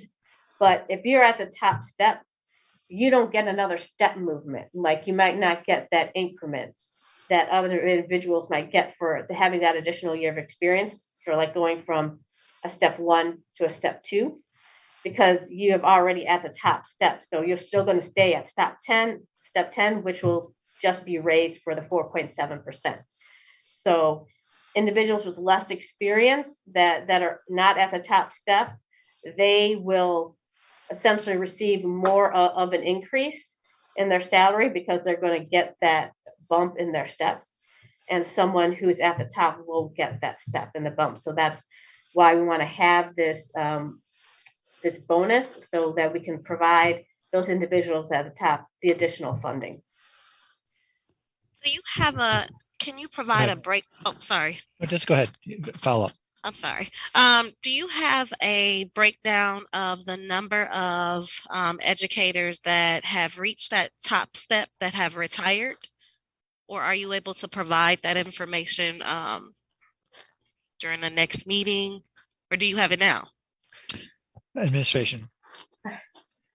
President Peterson, Director Carr, members of the board, Adrian Mailani, Chief Human Resources Officer. I do have that information. I could get it through, if I get into my computer to give you the numbers. We have provided some estimations because again, it is when it comes to like the retirement and the eligibility, some people, their sick leave, you could take some and then you no longer will be eligible. So it's really a guesstimate. But I can definitely get that information, have some time, or definitely tomorrow send the documentation with that. Thank you. Okay. I'm going to move on to Director Herndon. Is that okay? Okay, Director Herndon. Thank you, Mr. Chair. I have several questions and statement. Specifically, when I look at this, I'm concerned because most of the positions are more or less at the top, and thinking in terms of all the help that our students need at the present time, I just question why we weren't adding more teachers to reduce the class sizes in some cases, or perhaps provide more special needs services. That was one of my statements. The other thing is related to the nutrition program, and that's a hot topic and has been a hot topic ever since I've been on the board. And I question the need for 4 chefs within the district, considering the fact that there are schools that no longer have kitchens. The kitchens were removed years ago, or I should say the kitchen equipment was removed years ago. There are other schools that have kitchens but no staff. And the biggest complaint that we've heard, I'm sure other directors will agree, over these years is the quality of the food. And I question the need for a total of 4 chefs when we have the facility issues as well as the menu. That just doesn't seem reasonable to me. But I definitely would also question why we need so many instructional staff when we need to be trying to provide more assistance within the classroom so that our youngest learners can get more one-on-one services. Thank you. Okay, administration, would you care to address any of the issues that Director Herndon has raised? Chair Peterson and members of the committee, members of the board. One of the things that I want to start off with is the 3 shelves that we talked about. We have already set aside for 1. We're looking at, we talked about central kitchens. We're in the process of creating 4 central kitchens throughout the district so that we can get food testing and things of that nature happening in school so that we can improve the quality of school meals. And we are right now in the process. They have gone out and found and identified locations to be able to do that so that even when we're providing professional development for our kitchen staff, they don't have to travel all over the city. They can travel in that particular geographical area. And we're going to be providing services to all of those schools in those particular areas. I will also transition around this whole thing around putting support around young people. In this process here, it's a total of 21 teachers that we're talking about, new teachers in this document of what we want to do around early childhood, our early learners. The other thing as far as when you talk about the number of other positions, when I look in my academic office, I need to have someone in the curriculum area. If I take science, for example, I need an elementary person, I need a middle school person, content person, as well as a high school. And in some of our cases, we have 1 individual that is totally being understaffed, 1 individual to cover the whole entire district around content. And that person might be an elementary certified person, but providing services for high school. And with our licensure, it's a breakup there. So want to make sure that we are trying to meet the needs of young people and also meeting the needs of our teachers to provide wholesome professional development. All of those coaches you see, these are teachers that will be working with young people as we move forward. Tina, is there anything I omitted between the two of you? Anything? I'll add this, Jennifer Mims Howe, Chief Academic Officer, Director Peterson, President Peterson, Director Herndon. Another thing based on what Dr. Posey said is if we look at where we have the current supports, when schools need help, we do send out central services staff. Currently, there are 20 program support teachers that support special education, and we currently don't have any that support early childhood education. We want to make sure that we are looking at the foundations for our students. We also need to look at the teachers that we want to talk about on the second page of the attachment. We talk about the 8 building-based math teachers and the 8 building-based literacy leaders. These people will be working in the schools with the teachers, as well as modeling by working with students and helping the teachers understand some of the concepts that we have. Classroom modeling, small group, whole group, all the things that we've been training on in our professional development will be looked at there. And then remembering that academics is a key component for the school district, we want to make sure that we are supporting the learners that our parents send to us every day. Thank you. I see Director Carr's hand up. Anybody else? Let me go. I'll go to O'Halloran first and back to Director Carr. You haven't spoken yet, Director O'Halloran. Go ahead. Thank you. I do have 2 questions. One was around the director of remote work. So I didn't actually see that in the attachment. Did administration say there was an updated attachment for this? Administration. President Peterson and members of the board, yes, there was an updated attachment that was provided this afternoon. There was some corrections that were made, and we provided those to OBG.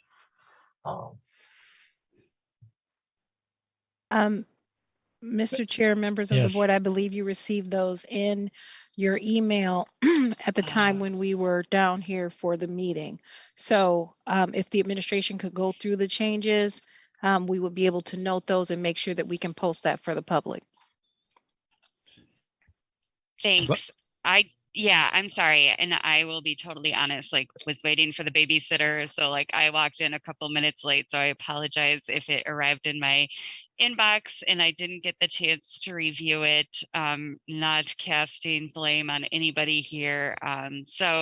Is there a way, I think you spoke to the changes. Unfortunately, I don't think I actually saw them. So my other question, and maybe that's in the changes and I just haven't seen it yet, was around the facilities piece. There was a question that somebody had sent in around the maintenance building. Can you just talk about that proposal in a little bit of detail, please?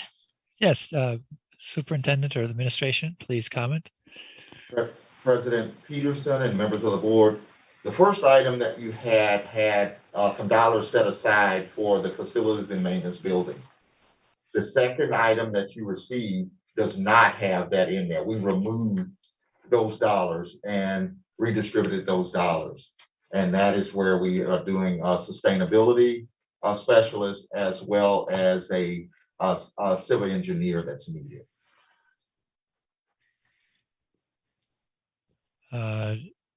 Director Carr.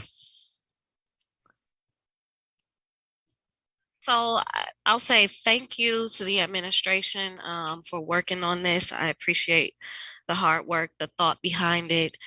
I guess my concern is as I look at the longevity bonus and the retaining staff, and that's 3.4 million put into the retention of educators in the district who are so close to retirement with only a 1-year commitment. I guess I'm concerned about the investment in the veteran educators when we have a fairly high percentage of new or inexperienced educators who this could, I guess, benefit in much greater ways, and also benefit the district.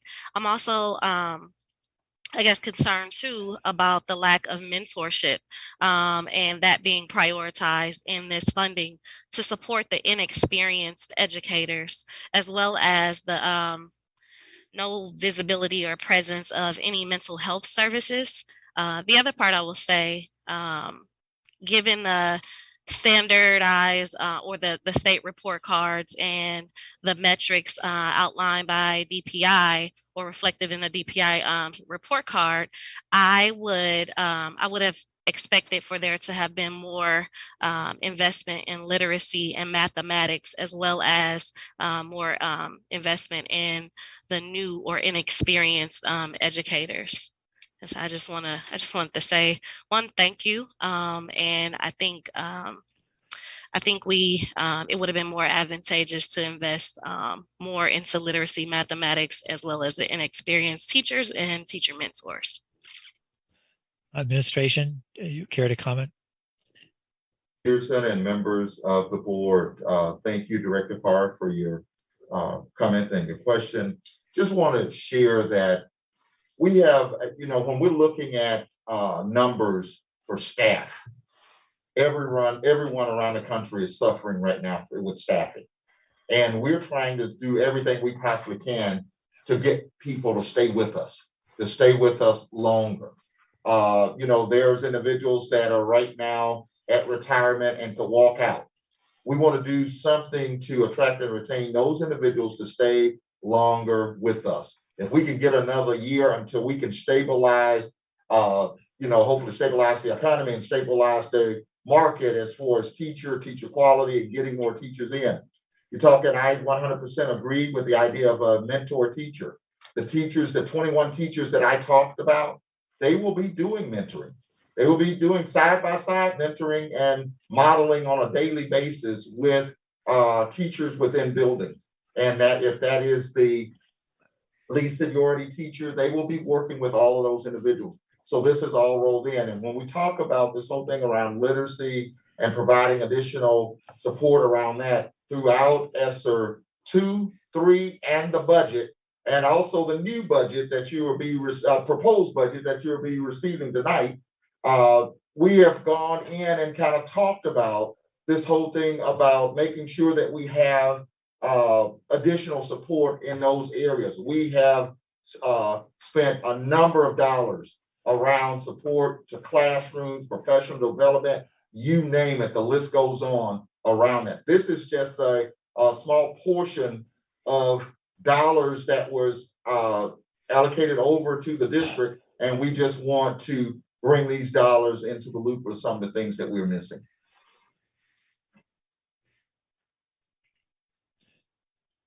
Thank you. Director O'Halloran. Thank you.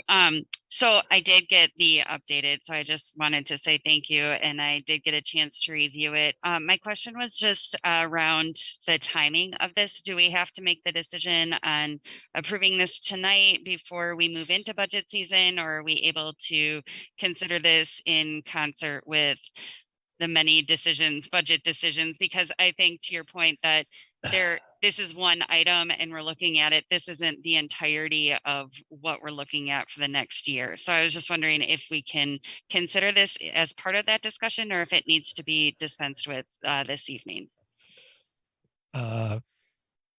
Superintendent, then I have a comment on that question, but go ahead, Superintendent. President Peterson and members of the board, my recommendation, first of all, the board, you all can do whatever you desire with it, however you want to go forward with it. But we brought this because we need to get ahead of the ball game with this. And if we wait, we will not be able to staff. We got to be able to staff these positions. And if we wait until the new budget cycle, these are dollars for the upcoming year that we're going to spend, but it also puts us behind on recruitment.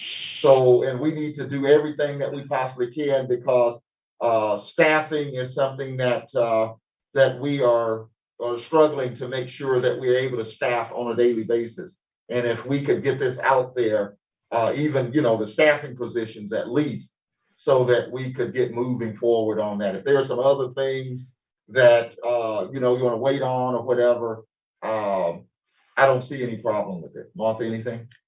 I would probably add to that the attracting and retaining piece, because staff would be making decisions about retirement, and it might help. Thank you. And if I'm going to pass the gavel to Director Taylor. Gavel is passed. So noted. Director Peterson.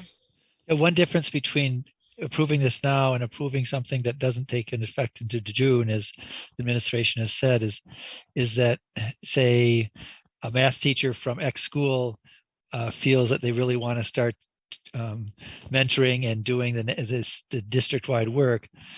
They won't apply for that until June, end of June, by the time the budget is approved, which means that their school, if they accept that, their school will be minus a math teacher, and they'll have less time to try to fill that. Similarly, well, so I think I would encourage us to approve the staffing positions this evening. Yeah, I'll take the gavel back if that's okay, Director Taylor. Absolutely. Gavel is passed back. Director Gavel. Okay, I see. So noted. Director Carr has a comment, I believe. Your hand is up. Mm-hmm. Okay, I swear this is the last one.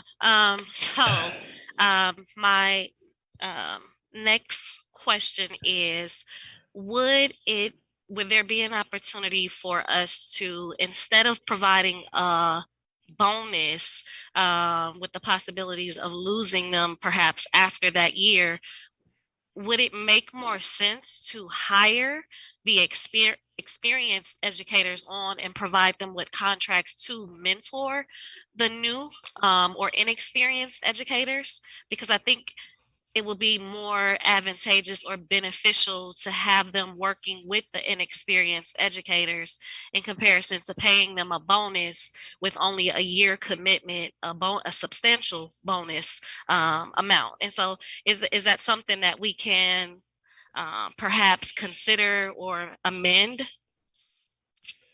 Let's have administration respond to that. President Peterson and members of the board, I just want to be clear here to make sure I'm understanding your request. So any, like the individuals that we are hiring to support classrooms, make them mentors so that they can mentor the new teachers that's coming in?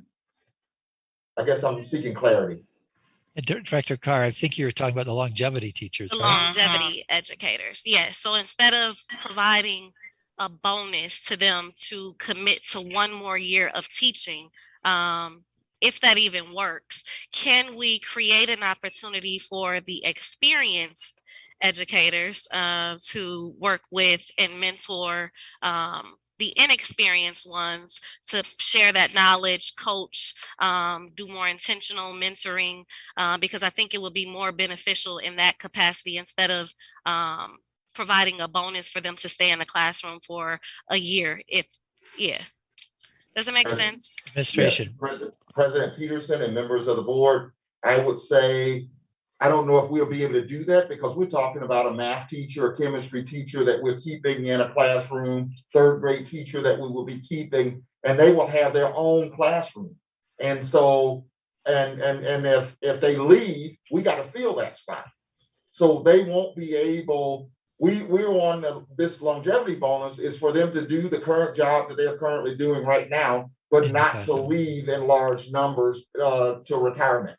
So if we could get them to hold off a year, is basically what we're trying to do from retiring, stay with us, so that this gives us an opportunity to bring in through our recruitment process and working with all of the procedures that we're working with around attendance to get more staff to come to the district.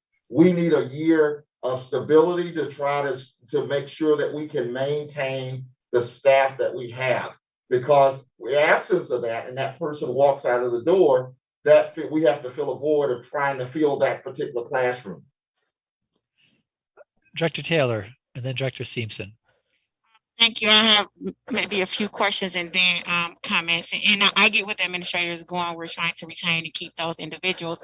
When I think about the new positions, though, my comment and question is, it seems like we're always recruiting, and then we come back and we say we need these individuals, but we don't have the manpower. Like nobody is either replying, or we still have hundreds of vacancies. So I guess, and if you don't give it to us tonight, I still would like as a board for us to know, what are we going to do different to get these people in the door, as we're talking about some of the new people, and for the ones staying, I understand that bonus in that year, right? I understand why we're doing that. But when we're talking about retaining and retracting, I guess we need to look at different ways of us getting people to stay and be within MPS.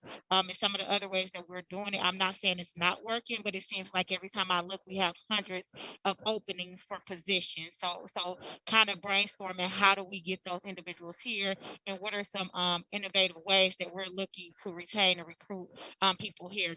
Also, what I would like to see coming from the ESP side of educational assistance is maybe more training for them. I think about when I was a parent coordinator, we went through training. I think about the teachers go through training, the janitorial staff go through training, and I just would like to see more of that training too, because these are individuals who work hand in hand in the classroom, and we always want the best and the brightest. So I guess the first one is, what are some innovative ways we're doing to recruit people to the district, because we seem to always have a lot of openings, and then also about the training aspects of those individual special education paras as well. Okay, Superintendent and Administration, could you please respond to that if you wish? President Peterson and members of the board, one of the things that I would say is that we have done a number of different adventures around making sure that we have staff. We have had a number of job fairs this year. We just recently had one over at Bradley Tech a few weeks ago. We have been traveling all around the United States, all around the country, trying to been on the Black College Tour. We're excited about the numbers that we have been able to pick up through the Black College Tour.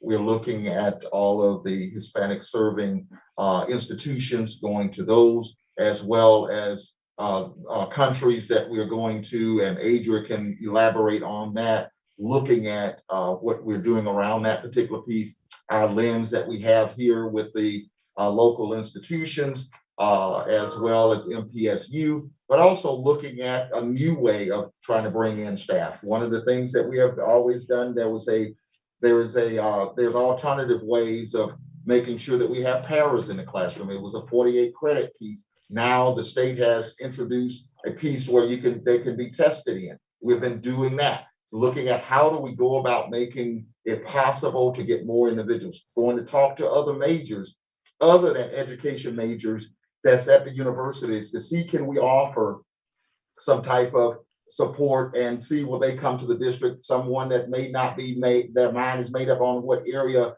of study they want to go into. See, could we do that? We have a number of college programs as far as teacher programs that are in our high schools. 5 of our high schools, we have the teacher program there, and we're working with MATC as well as UW Milwaukee with our early college piece, with an education track there to see, can we get students to come over. One of the biggest factors that we have to deal with is this whole thing around looking at a compensation study. Because when we look at the numbers of individuals that are leaving our organization, it's in the classified area. So we look under the classified area, we look at those numbers are extremely high. But what we really know, the root cause here is money. And right now, competition, the salaries, we have to stay competitive. And we are not competitive in some of our areas. And we need to take a closer look at that, because we are going to continue to see staff come and go if we are not able to provide what we need. 40 hours. We need to be able to do some of those kinds of things to get individuals to stay with us. And we also have to look at opportunities around bonuses. We are going to be coming back to you later talking about some of those kinds of things, the recruitment things that we have found out when we've been out there. There are other districts, they're paying moving costs to get teachers to come. international as well as domestic, so that we have to look at what we can do around those kinds of things. There is a number of different things. We have to look at all type of incentives to keep people. What are you going to do for after they're here for 3 years? Can we look at something for 5 years of service? Looking at those milestones to see, can we encourage individuals to stay with us? Anything, Adrian? Yeah, thank you, Dr. Posley, President Peterson, Director Taylor, members of the board, Adrian Madeline, Chief Human Resources Officer. Just to piggyback off of that, also want to mention something that we're looking to introduce and provide more information on is an employee referral program that we think will be very exciting, where we can try and encourage our employees. If you refer someone to apply for a job with us, they get hired, you'll get a certain bonus for doing that, to try and expand the recruitment beyond HR, who can advocate and really talk about our organization better than our employees, on the front line. So we really are excited about doing something like that. Again, as Dr. Posley mentioned, we have attended over 70 job fairs. We have hosted a number of job fairs so far. We have another one coming up in the next couple of weeks just for our classified positions, for our paraprofessional openings, our clerical openings, building service helpers. So we're excited about that, and we'll continue to do that throughout the summer. So we are definitely looking at doing some innovative things, trying things differently. And as Dr. Posley mentioned, with regards to the moving bonuses, we think that is one barrier we can try to address when we go to these HBCUs, these other institutions, that we can provide that moving bonus to give them that incentive to come here. Because a lot of the question you have, even with our international candidates, when we go to, whether it be Puerto Rico, Spain, Mexico, wherever we go, the question is, well, how am I going to get there? And where am I going to live? How am I going to, pay rent? So providing those type of opportunities to ease those barriers, I think will be critical for us as we look at recruiting. Thank you. I'm going to have call on Director Simpson, then Director Garcia, and then Director Carr. Go ahead, Director Simpson. Thank you, President Peterson. So I would just want to voice some support for the retaining our staff and the funds going towards that. Right now, our educational universities are seeing, dramatic drops in people who are entering the education field. And just nationally, there's a shortage of, we're struggling to find workers in every capacity, but, specific to education, we're not seeing as many people interested in joining that workforce. And it's, really important that we take a look at not only what we're doing to attract new people and fill those positions, but to hang on to the current staff that we have. We need bodies in front of our children, and whatever we can do to incentivize people staying a little bit longer, I think is worth the investment. So I just wanted to voice my support for that. Director Garcia. Yes, so my comments have more to do with the longevity portion of this conversation. So I had a question in regards to, for administration, is there any type of, like prognostications tool to try to get an idea of, the exoduses that are happening?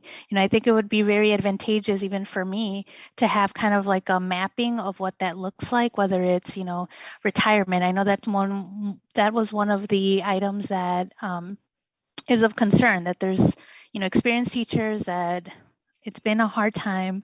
They're willing to perhaps make it work if we offer the right conditions. But I'm just thinking of a way for us to start looking at this and finding trends that could, help us make determinations so that we can start really looking at what embedding retention bonuses or, financial pieces around that. That it's not just conversations that have to move, quickly because we're getting to the end of the rope, but it's that we're kind of anticipating, whether it's the retirement piece or whether it's, the classification of employment that we have a hard time retaining. Comments, administration? Thank you, President Peterson, Director Garcia, members of the board, Agent Madeline, Chief Human Resources Officer. Yes, we absolutely look at data where we can always look at the criteria of who will be eligible to retire and kind of project, okay, we have 1,000 people that are eligible to retire. We can look at previous years and say, well, 70% of those people actually retired, and try and get some guesstimates as to what we can expect. The past few years have been challenging and wonky. So, I mean, when we look at it, we really have to go back to like 2019 pre-pandemic and start looking at those numbers and comparing, I think, because I think last year was a unique situation when it comes to our numbers, when we see to resignations and retirements. So absolutely, we look at that. We look at trends. As Dr. Posley mentioned earlier, we've just seen the number of classified, resignations in the areas of paraprofessionals, secretaries, those on that, and building service helpers. Those have increased, and we've seen that trend that has increased, rapidly over the past couple of years. And so we understand those are the areas we need to focus our attention on. Okay, I think it's Director Carrs now, right? And then it's Dr. Gokul Gandhi. I wanted to make a motion to refer this to committee for further discussion, and to perhaps have more time to really analyze the data regarding retirements, new teachers.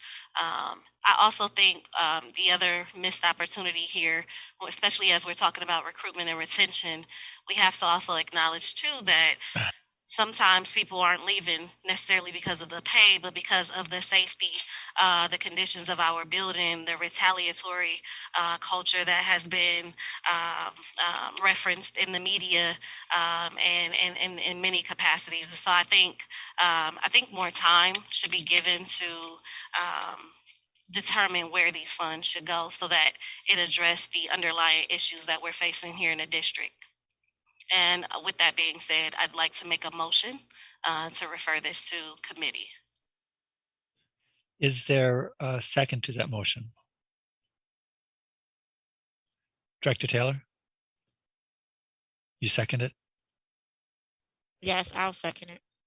Okay, so now the discussion is whether or not we should refer this entire item to a committee, which would be next month. Is there discussion on that, on the question?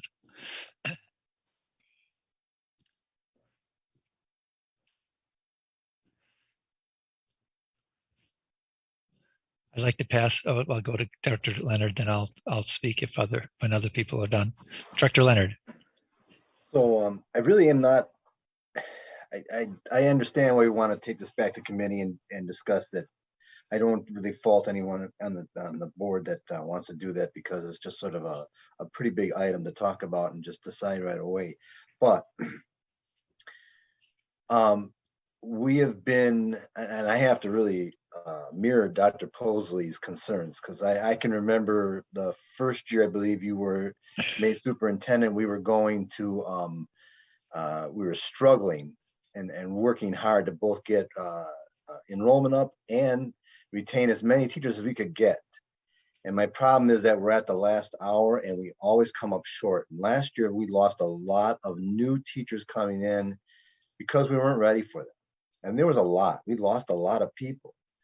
I mean, I have what, 17 schools in the South, in the 7th district. And at least there was at least 1 to 2 teachers per building that just never showed up because they got snatched away from us. So I'm not crazy about going back into that situation. I think we are really in a much more dire place than we think. So I'm just going to leave it there as my comment. Thank you. I'd like to pass the gavel to Director Taylor. So noted. Gavel pass, Director Peterson. Yeah, I also understand why people might want to refer this. At the same time, I'm opposed to referring it because I think we are in a crisis situation.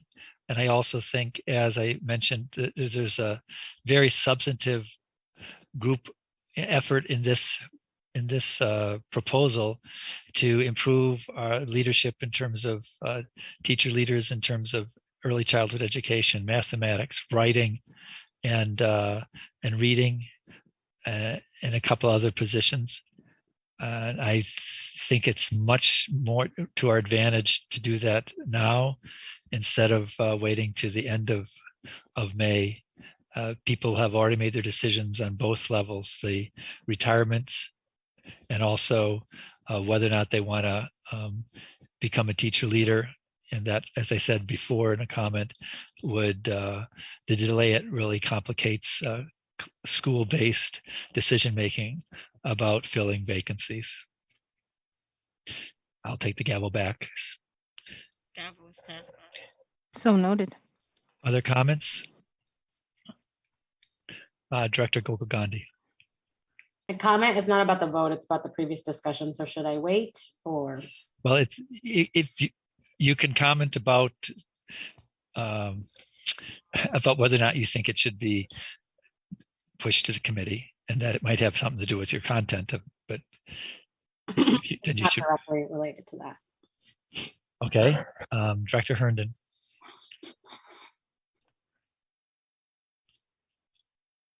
You're muted, Director Herndon. Yes, I wanted to say I understand too why we shouldn't wait, because we are in dire straits. And when I talk to people in the community that maybe have applied for a position in the district, there's a consensus with most of them that the hiring process took too long. So where I would say, okay, let's go move forward with this, but I'd like some confirmation from administration in terms of getting through that process in a more timely manner. Otherwise, we will have allocated these funds and still come up empty-handed with staffers. Administration, could you comment on that matter? President Peterson, Director Herndon, members of the board, Adrian Madeline, Chief Human Resources Officer. Yes, we understand that the concerns that we have heard about our hiring process taking too long. We have hired additional staff.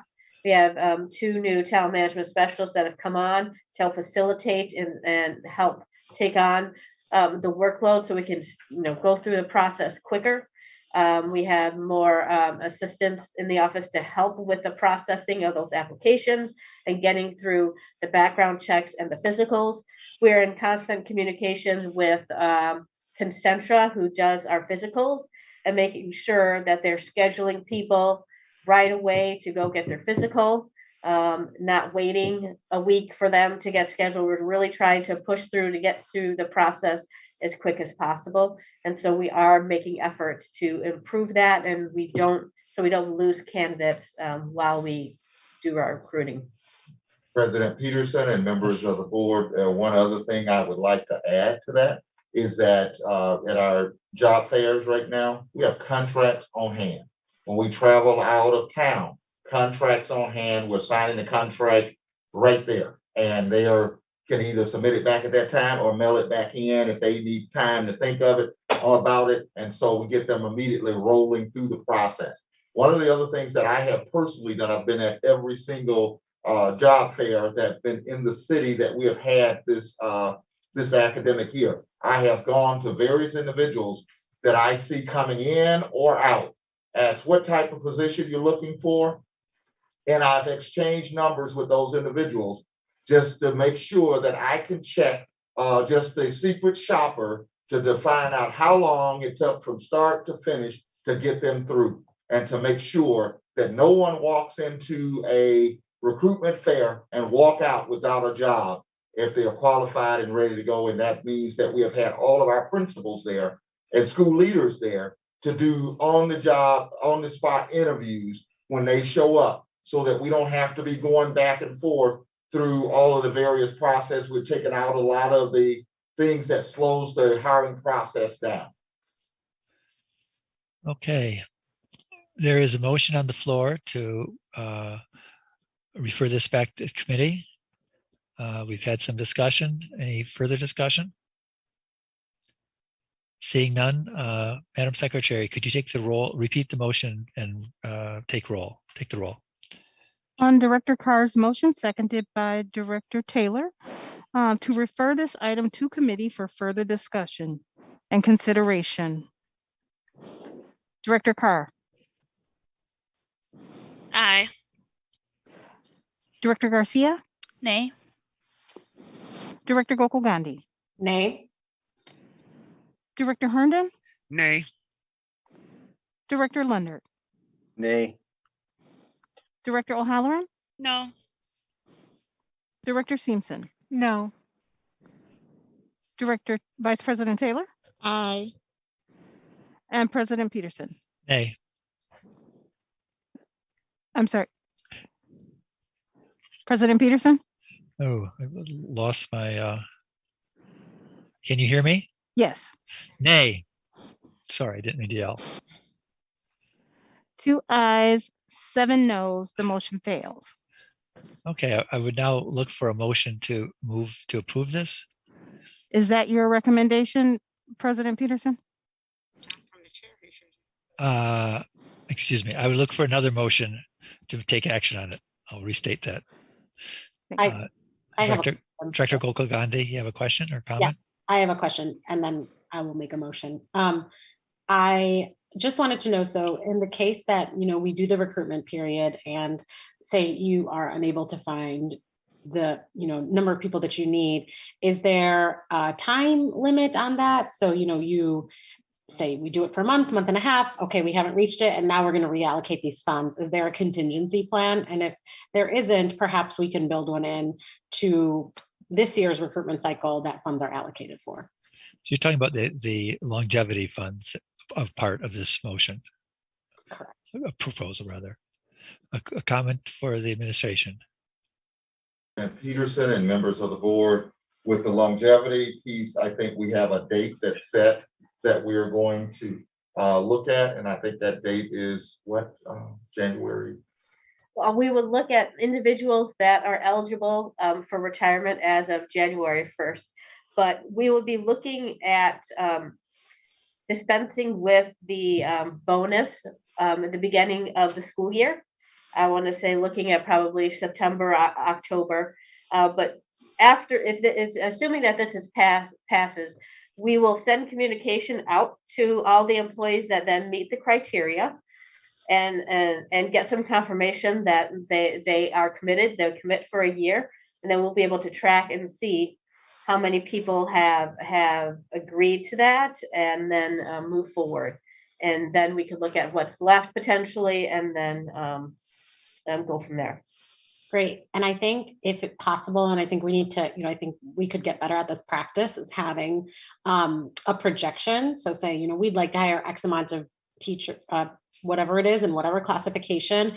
And then when you come back to us, just given the shift in labor market and, labor participation, we can say, great, well, we met our goal or we didn't meet our goal. And so now moving forward, we're using these metrics to assess what the labor market is looking like as we go out and recruit, because to your point, things are different now, but I do think that we can get better at setting metrics for ourselves and then having that report out back to the board, because I would like to see what the differential is and what we think we can get versus what we get. And so that when we have hopefully funds like this in the future, we can make data-informed decisions around funding allocation. Did you want to make a motion, Director Gokul Gandhi? Yes, and I move to approve the administration's recommendations regarding the COVID relief funds. Is there a second to that motion? Director Garcia, thank you. Can you state it publicly, please? I second. Thank you. Any further discussion on this matter? Seeing none, Madam Secretary, please call the roll. On Director Gokul Gandhi's motion to approve the administration's recommendation, seconded by Director Garcia for the approval of the proposed budget for the Corona Relief Funds. Director Carr. No. Director Garcia. Yay. Yes. Director Gokul Gandhi. Aye. Director Herndon. Aye. Director Leonard. Aye. Director O'Halloran. Aye. Director Simpson, Aye. Vice President Taylor, Aye. and President Peterson. Aye. That's 8 ayes, 1 no. The motion passes. Madam Secretary, next item, please. The next item is item number 9, action on a request to revise Administrative Policy 8.23, weapons in schools, 8.28, student discipline, and 8.31, student suspension. The recommendation is that the board approve the proposed revisions to the policies as listed, as detailed in the attachments to this item. Will the administration please present the item? Good evening, President Peterson and members of the board. This evening, we're asking the board's approval of this item, revisions of Administrative Policy 8.23. Weapons in school reflects changes in the student's code of conduct. The proposed revisions of Administrative Policy 8.28, student discipline, codifies our prior board action as a part of Resolution 2021-007, adopted in September of 2020 regarding suspensions for students below 6th grade. Revision of Administrative Policy 8.31, student suspensions, clearly articulates due process requirements for suspensions. I have with me this evening Mr. Matthew Boswell and Nicole Coleman, which will walk us through the items that we have, and then we will be more than happy to entertain any questions that you may have. Yeah. So good evening, President Peterson, members of the board, Matthew Boswell, Senior Director of the Department of Student Services. So I just will introduce this item. I would like to just kind of walk you through the process of how we came to our conclusional product that you see before you today, which is the Student Code of Conduct, and also 8.28 and 8.31, as well as 8.23. So universally, it has been stated that we needed more student voice. With that in mind, we decided to hold student focus groups to get their feedback on the Student Code of Conduct. Ultimately, it was decided to include all stakeholders in the focus group series conducted between November 2021 until January 2022. Participation was good with more than 200 participants overall. On November 8th, 36 school leaders met as a focus group. On November 15th, 37 teachers met as a focus group. On November 16th, 61 students met as a focus group in reference to the item. And on November 29th, 6 parents met as focus group into the item. 40 community members met December 1st during community conversation. And then additionally, 20 community members met on January 12th. All focus groups were asked 3 questions.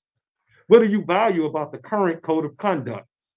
What recommendations do you have for future versions of the code of conduct?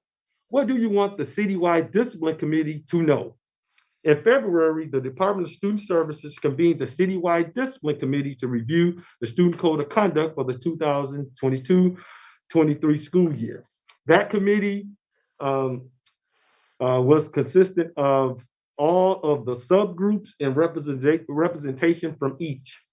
More than 77 people representing all of the stakeholder groups were invited to participate on the committee.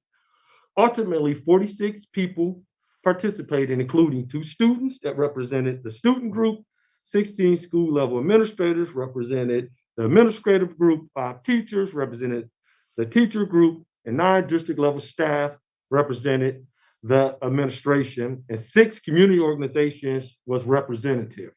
Community organizations included Black Educators Caucus, Anti-Racist White Educators of Milwaukee, LIT, MTEA, ASC, and MICA. During our first meeting, we shared the feedback from the focus groups. Over the next few weeks, the committee reviewed and participated in a collaborative process to determine which changes, if any, needed to be made to the product. The committee provided the 2022 Code of Conduct presented to you here today. The changes to Administrative Policy 8.23 reflect changes to specific offenses as they align with the updates made to the 2022-2023 Code of Conduct. In September of 2020, as previously mentioned, the board directed that there be no suspension of students 6th grade and below unless the behavior presents immediate danger to the safety and staff of students.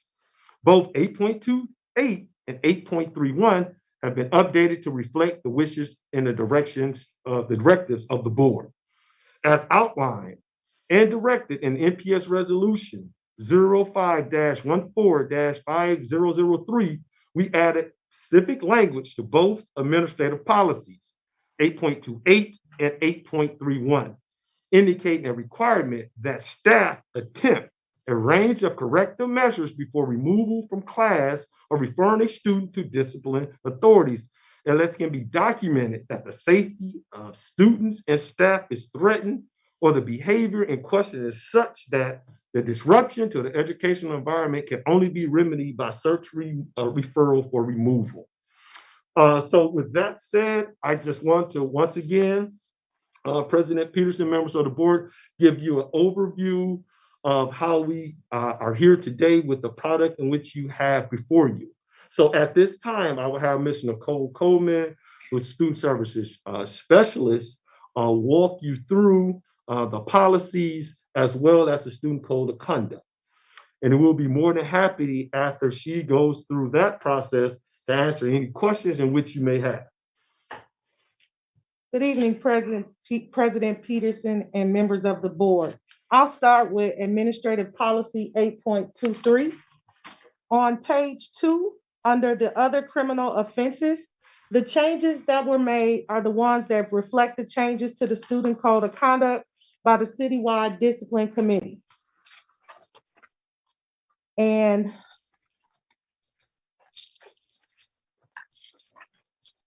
in policy 8.28, on the very first page, the language that was added to communicate when and how the parent and student handbook on rights, responsibilities, and discipline would be shared with parents. On page 2, the language directed by the NPS resolution with the Office for Civil Rights stipulates that a range of corrective measures will be attempted by staff before a referral is written, unless it jeopardizes the safety of staff and students. On page 4 of that same policy, Administrative 8.28, the first set of changes is the additional language directed by the NPS resolution. And item number C, when a student violates the code of conduct and there is no immediate danger. So that is just additional language that was directed by the NPS resolution. Part D, struck personalized learning plan notes for behavior as part of a communication, because when this language was directed to be changed, we updated Infinite Campus to create one single depository for teachers to document classroom level behaviors that didn't rise to the level of a code of conduct violation, as well as it gave them a space to document the intervention. So that language has been codified here. Section 3, where approval is required by the regional superintendent or designee for disciplinary action, just adds to the question around when a student can be removed or subject to disciplinary action that aligns with the board resolution as it relates to suspensions. On page 5 is language regarding the board resolution relative to suspensions for students in 6th grade. And so that language there was added to codify. On page Administrative Policy 8.31 is additional language to that policy coming out of the board resolution on suspensions. And on the bottom of the page, the NPS resolution directed us to identify and clearly articulate due process procedures for suspension. And that language is coming directly from state statute around student suspension. Next, we have the code of conduct for the 2022-23 school year as revised by the citywide discipline committee. Chronic disruption or chronic violation of school rules. Language was added to make it clear for students, parents, and teachers to understand what qualified as chronic disruption. So specific language was added to clarify that it's repeatedly engaging and that it is multiple different interventions that have been applied and communicated to the parent or guardian. As it relates to inappropriate dress, language was added so that it kept failure to comply with the school level dress code, but really wanted to give leaders an understanding of what that qualified for. So you now have language that says dressing in a manner that is unsafe and or disrupts the learning environment, which includes but is not limited to clothing that promotes drugs, alcohol, or profanity. Inappropriate personal property was adjusted to add some specific examples because that was the request of the committee. Inappropriate use of electronic communication devices was revised to add language around current technology as it relates to streaming. Attempted battery used to be called assault, but the language was determined by the committee to be confusing. So that is why the charge changed from assault to attempted battery. And it applies without physical contact. In battery, they removed the language unanswered. As it relates to bullying, we removed the language one-sided.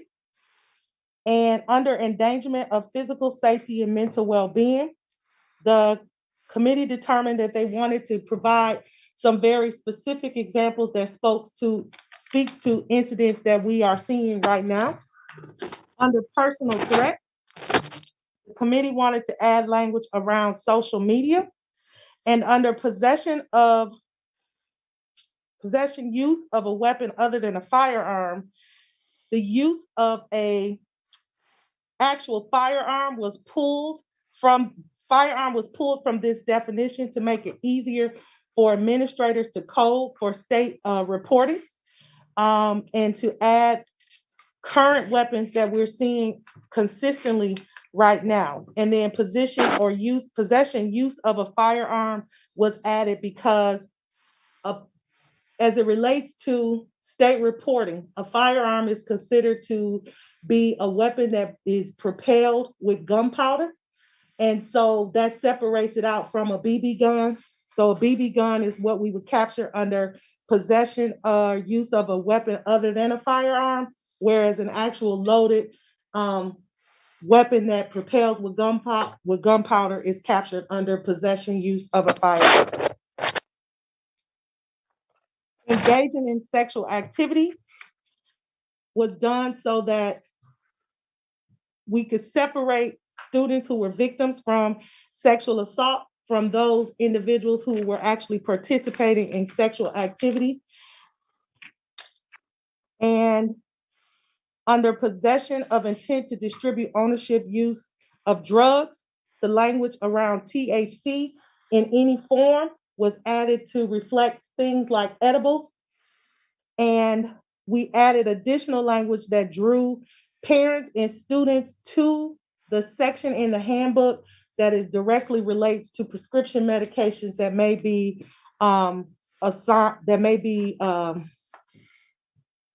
prescribed to an individual student. And then use of tobacco, including chewing, now reflects the use of vape pens as per the committee. And that concludes my report.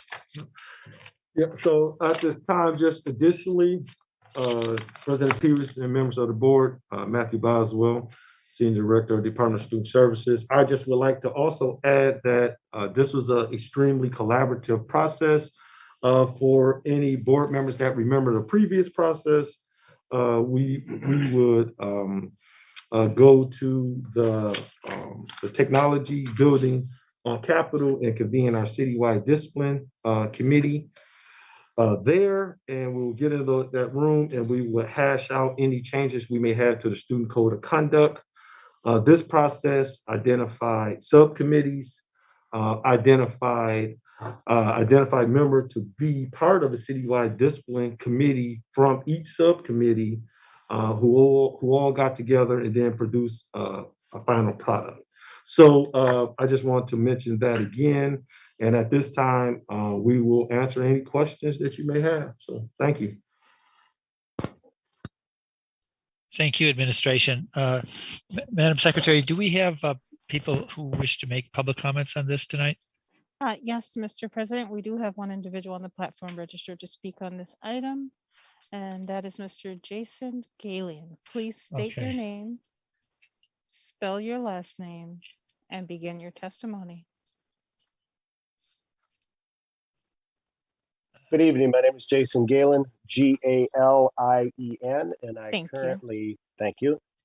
I currently serve as proud principal of Byron Kilbourne Elementary School here in MPS. So thank you, President Peterson, members of the board. I appreciate the opportunity to speak to you this evening. I did have the privilege to serve as a member on the district-wide Code of Conduct work group. I wanted to share just some comments and feedback as to the process and the scope of collaboration we engaged in the process. The level of organization and clarity as each step, as was mentioned by Director Boswell, was excellent. I mean, all the members, both in district and the community, received timely communication prior to each meeting. This proactive and transparent communication from the Office of Student Services allowed all members to get involved in all facets of the process, whether it was the day of the meeting, as well as keeping members informed and apprised of the work that was done if they were absent. It was really refreshing to be a part of a truly collaborative process where each member of the work group could speak freely, either as an individual or in a small group and large group formats. In addition, all members of the work group had an opportunity to share their thoughts, opinions, reactions, anytime proposed language was recommended or changed. Finally, it's important to note that it was not always smooth sailing. There were times where members of the work group engaged in respectful disagreement. We did recognize that consensus didn't mean we all agreed, but it meant that we all had an opportunity to share our point of view. So I just wanted to end my comments by saying pulling together a group of this size was such a wide scope of interest was quite an undertaking. I was thankful to be a part of it. The Department of Student Services should be commended for their leadership in putting together the recommendation before you this evening. Thank you. Thank you. Mr. Chair, that completes the public testimony on this item. Okay, we'll now go to commentary or questions or comments by our board members. And I see Dr. Simpson and then Director Gogol-Gandhi, and then we'll have others. Go ahead, Director Simpson. Thank you so much, President Peterson. So a question I have is, what was the buy-in on the changes? Like, was there a percentage, of buy-in for each item that was revised or changed? How was that voiced and measured? Administration. So we had, I'm sorry, I apologize, President Peterson, okay. members of the board. Throughout the process, we had individuals allow them to brainstorm, eat the very first night. We would send out the drafts and encourage them to provide any feedback. And then at the end, we did send out a survey asking people to weigh in on their thoughts. And we didn't get a bigger response, but people were present. So we did ask individuals how they felt, and they had every opportunity along the way to share what they thought.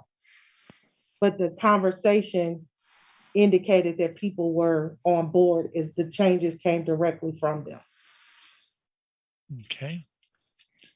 Just a follow-up to sure. that. Yeah, so just, so I'm just trying to get clarity on, there's an item before us, some people may or may not agree with it.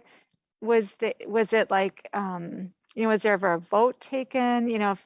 Was it just, it seems like the majority of people are in agreement, so this is what we're going with. I'm just trying to get some clarity as to how that final draft came to be. Administration. President Peterson, members of the board, we did come to a consensus during the meeting. A majority. Okay. Okay, thank you. Director Gokul Gandhi. So I want to thank you for your work on this. I know that this was a quite a bit of an undertaking. I just have a few comments. My intention is to ask for us to refer this back to committee because I don't think that we have had enough discussion. And I think there were a couple of items missing from today's presentation. So I want to bucket them in kind of 3 categories. And my hope is if the board does agree that we want to send it back to committee, that this is kind of what the revamped presentation looks like. So I think first is we have a really big opportunity to think holistically about student discipline and what is the ethos of what we're trying to do and what really is a code of conduct, right? When I walk into a school and I read this is, it's not like all I'm reading is okay, you're going to expel me if I do X, Y, and Z, which is, I get that part of it is explaining the rules, but there's not a whole lot of restorative language in this policy. And I feel like we put such an emphasis on restorative justice. And so where are the elements, of restorative justice in this? How are we making sure that students within the buildings, kind of derive from the community schools policy of shared leadership? How are students partaking and determining their peers' conduct and what that means for the culture and climate of a building?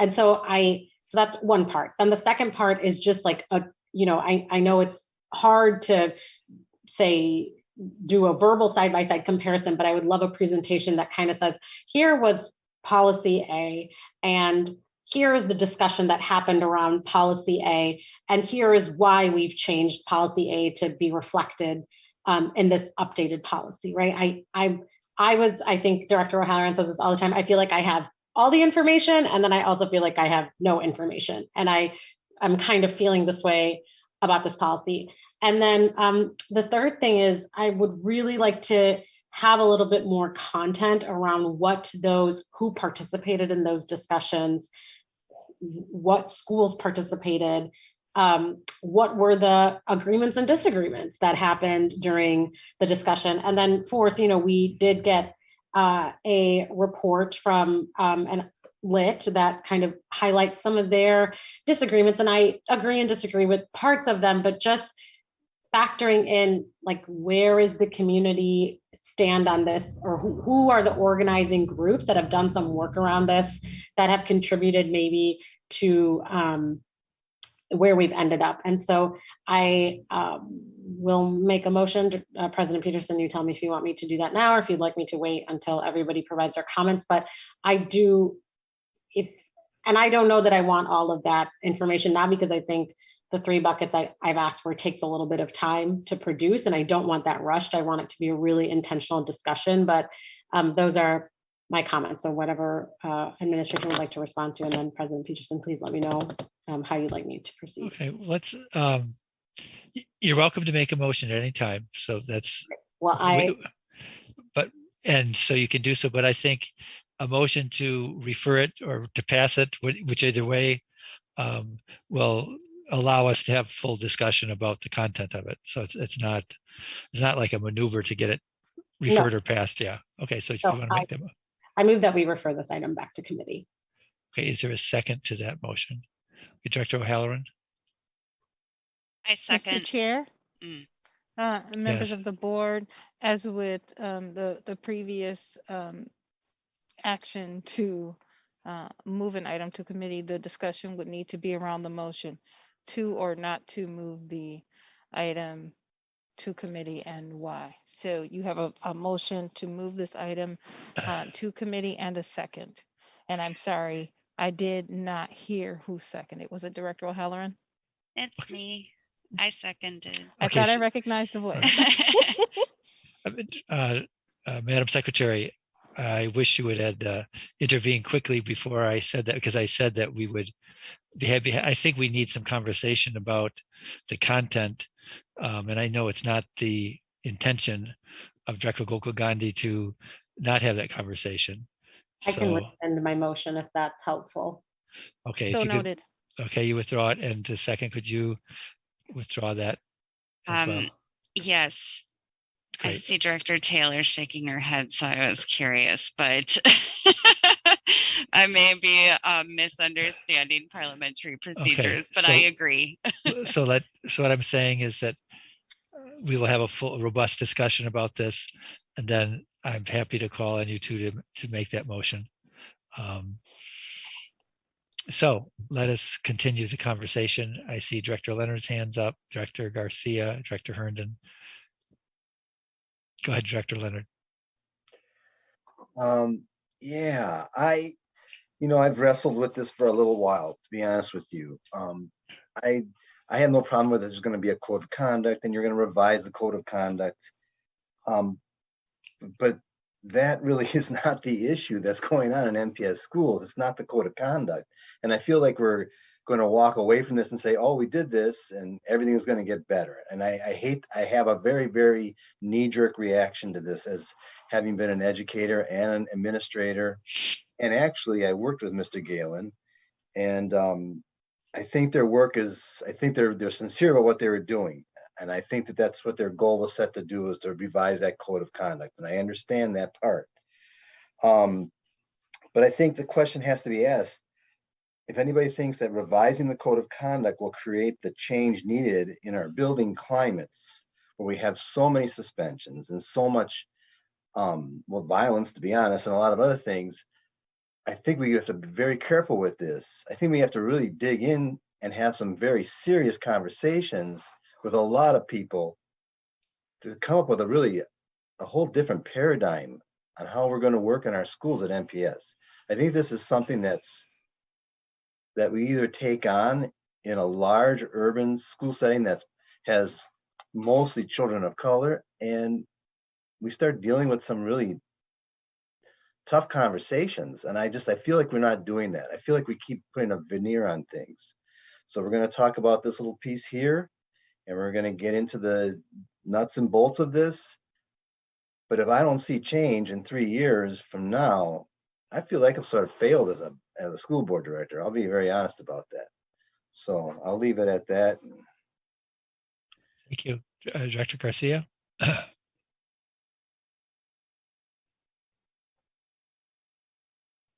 Director, yes, go ahead. Sorry, my button was not working. But yes, I second, all the comments made by, previous directors.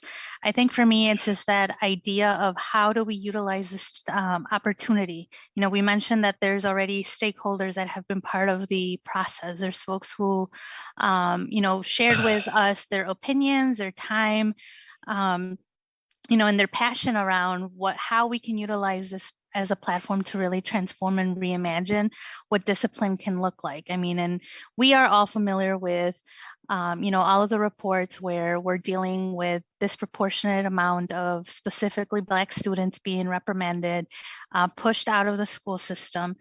So I just wanted to get clarification if I heard correctly, that 2 students were part of this committee. Is that correct? Administration.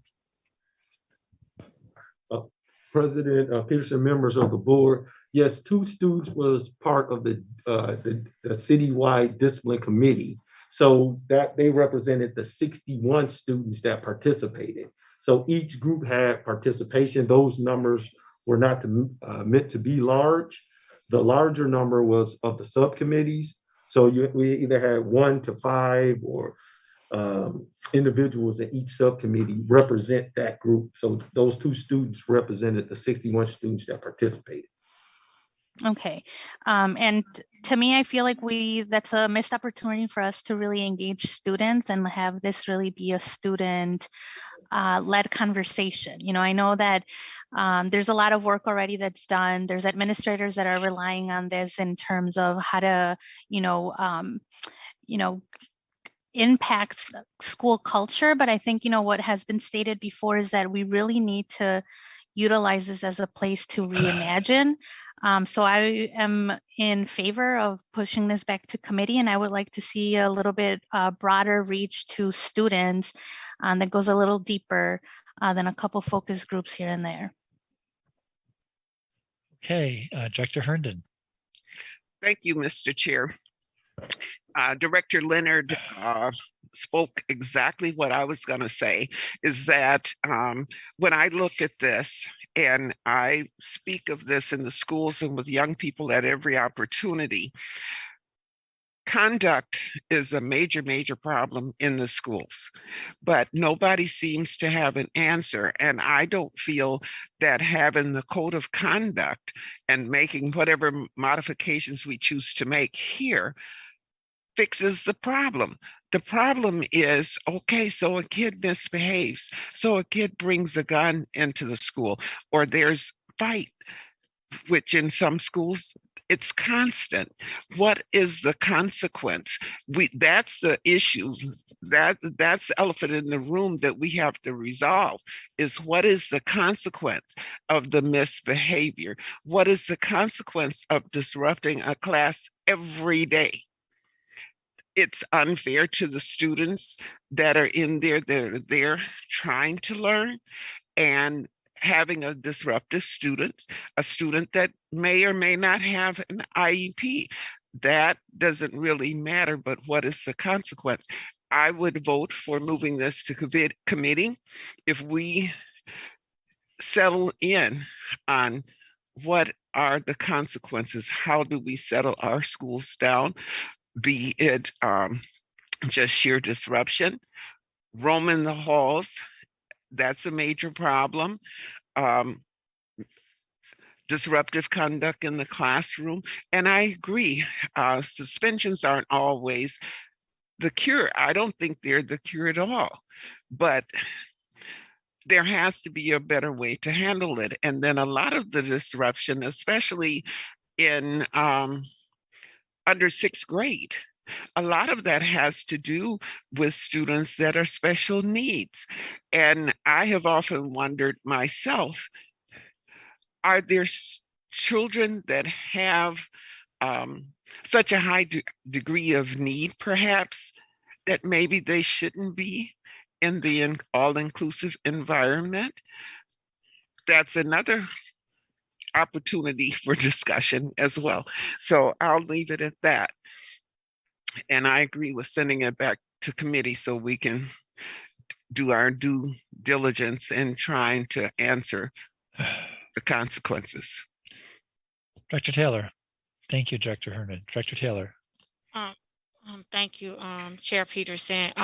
So I am not opposed to us sending it back to committee. I'm glad that Director Gokul Gandhi, even though there's not a motion on the floor, talked about some of the points that we want. One thing I don't want us to get in the thing of sending stuff back without any actions to it, and then it comes back before us and we're asking the administration again on the floor for hours for information that could have been brought to us. And this is me included, so I just want us to be very strategic when we do things like this. The code of conduct is a arm of the work that we need to do. It won't be the end all be all of what needs to happen within the school coming from that school background, but it does give us an arm of some of the work that we can do together. And so it is a guiding principle that will be used at the school level. So we do need to ensure how it looked. Also, when I heard like there were 2 young people and babies, you know, I applaud that. But given that this really affects STEM, I guess I wanted to see more and not trying to micromanage it, but I guess would like to see some of them young people that are some of those, what people may call disruptors, right? I call them just people that need a little more love. That's just me. Or some of them ones that are getting suspended, to be part of that conversation so that can help us to get to the core of it. And don't get me wrong, I know we won't be able to change everybody all the time, but I do think we have to take the step and say, hey, this is a leg and arm of what we have to do and get more stuff in. And so if we're going to send it back, I would like to have more action steps on it. This is a great conversation that I think if we belabor it tonight, we'll just be saying the same thing. So putting that motion on the floor, but also action of administration, what are we looking for? And then the adjunction of having more educators and young people as part of this solution and community to help us with this code of conduct, because it is a guiding principle that is used at the school base. Thank you very much, Director O'Halloran, followed by Dr. Simpson and Director Carr. Thank you. I would just say to kind of echo Director Taylor, because I think a lot of this gets discussed at the PACE committee. And so I think some of the questions that people are asking, maybe because I've been on PACE for a couple of years, like I see this as a natural extension of discussion that takes place every month. So I may have a different perspective. I will say that like we've asked administration to come back to us with models or recommendations on how we can reduce the disparity. And when I asked this question, I think maybe last month or the month before, can you tell me, like, is this going to not just reduce the overall number of suspensions, but also like reduce the disparity? Mr. Jagaman said, like, we know that reducing some of the subjectivity is going to reduce the some of the disparity as well. And I believe that this was based on a model from a district in California, I think is one of the conversations. And so there may be some questions that if we can go back to committee and maybe direct some of our questions back to like Office of Board Governance, and then incorporate that into the presentation so that it doesn't seem like it's coming out of left field. I would like to support going back to committee just because we've only had 2 days with this and we got the lit response, within 2 days. I haven't had a chance to speak with anybody on the specifics. And it's just funny because you talked about like the chronic disruptions as being one of the things that you think is strengthened or improved with the recommendation. And that's like actually called out in the lit response as something they would like removed. And so it's not that I think that what is coming forward is wrong and needs to be thrown out. It's just, I would like some more time to sit with it, to formulate my thoughts and treat this as an iteration that I think it's probably a great start in just how can we improve it. Director Simpson. Thank you, President Peterson. So thank you for the work. I didn't mean to neglect saying that the first time I spoke. I do appreciate the work that so many people have put into this. I know it's not easy and everybody's time is valuable. So I do want to acknowledge that.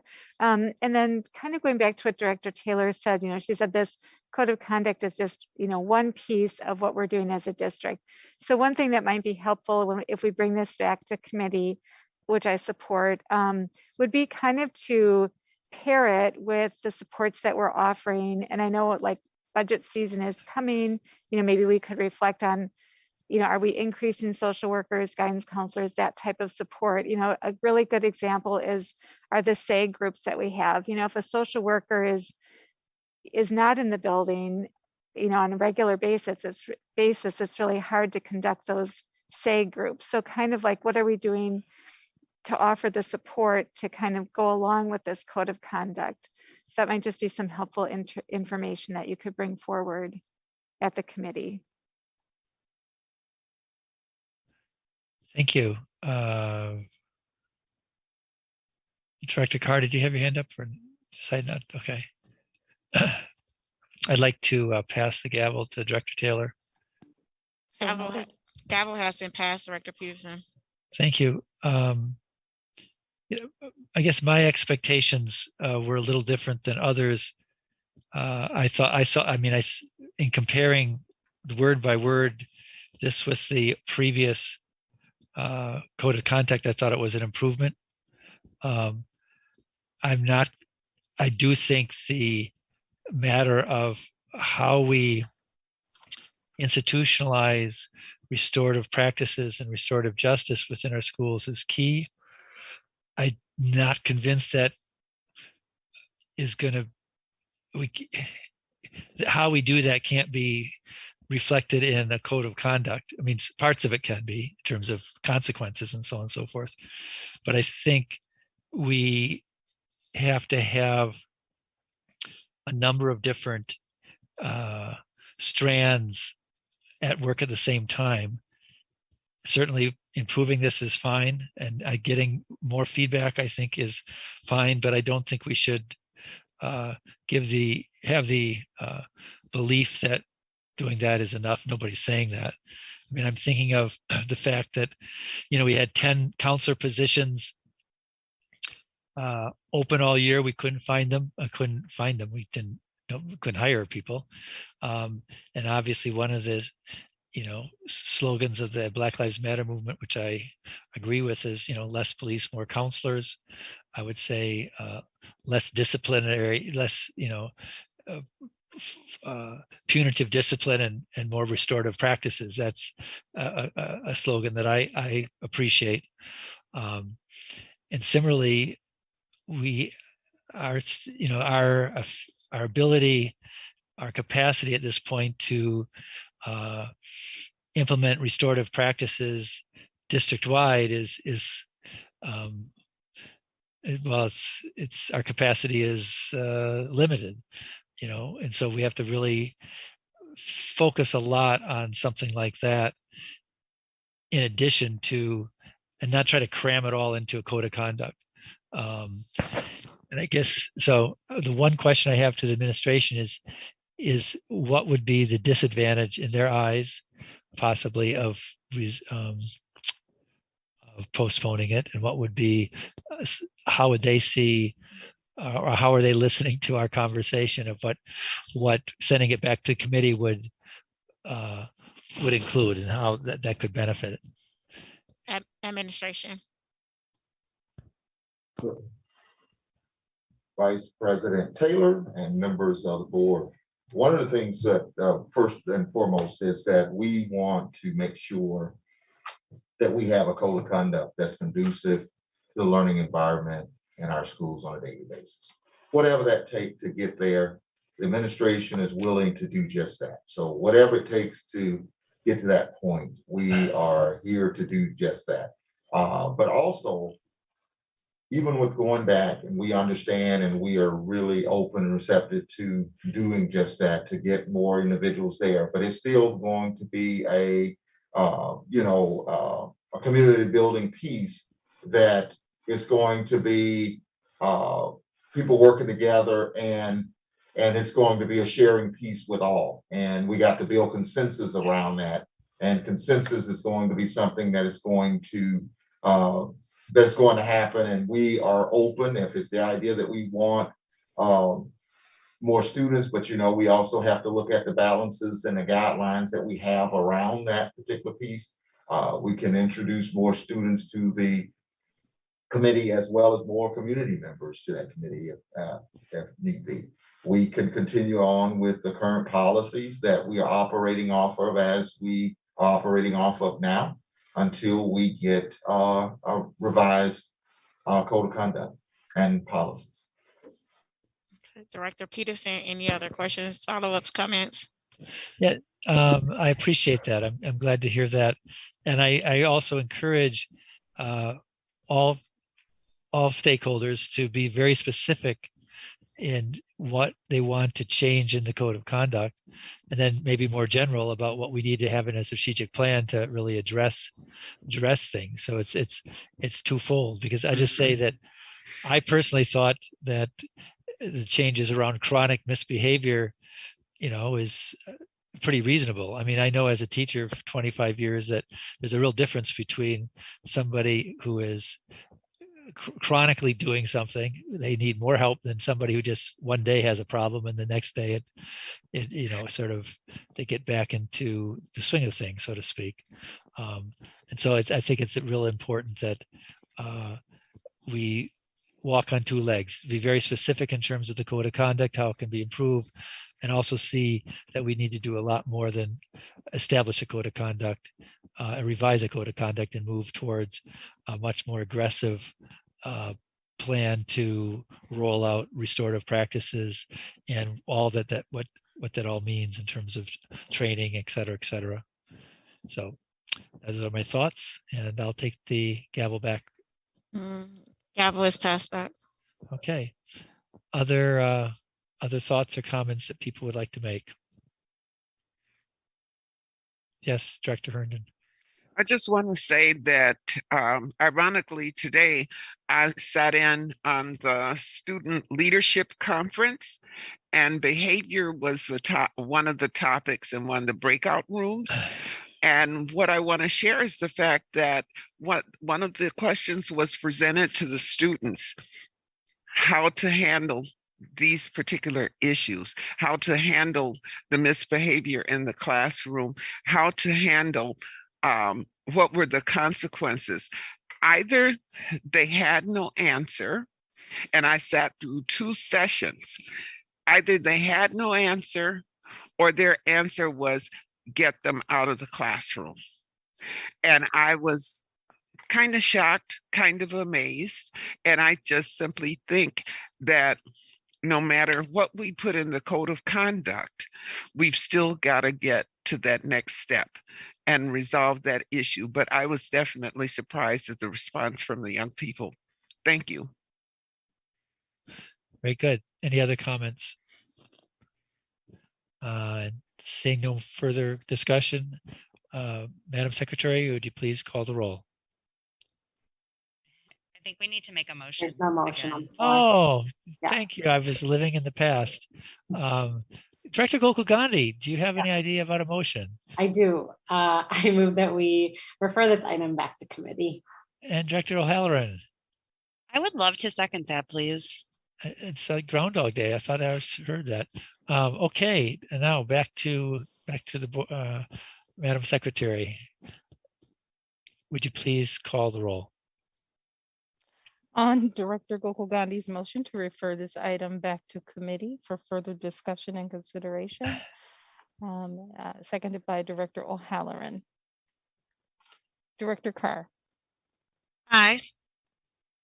Director Garcia. Aye. Director Gokul Gandhi. Aye. Director Herndon. Aye. Director Leonard. Aye. Director O'Halloran. Aye. Director Simpson. Aye. Vice President Taylor. Aye.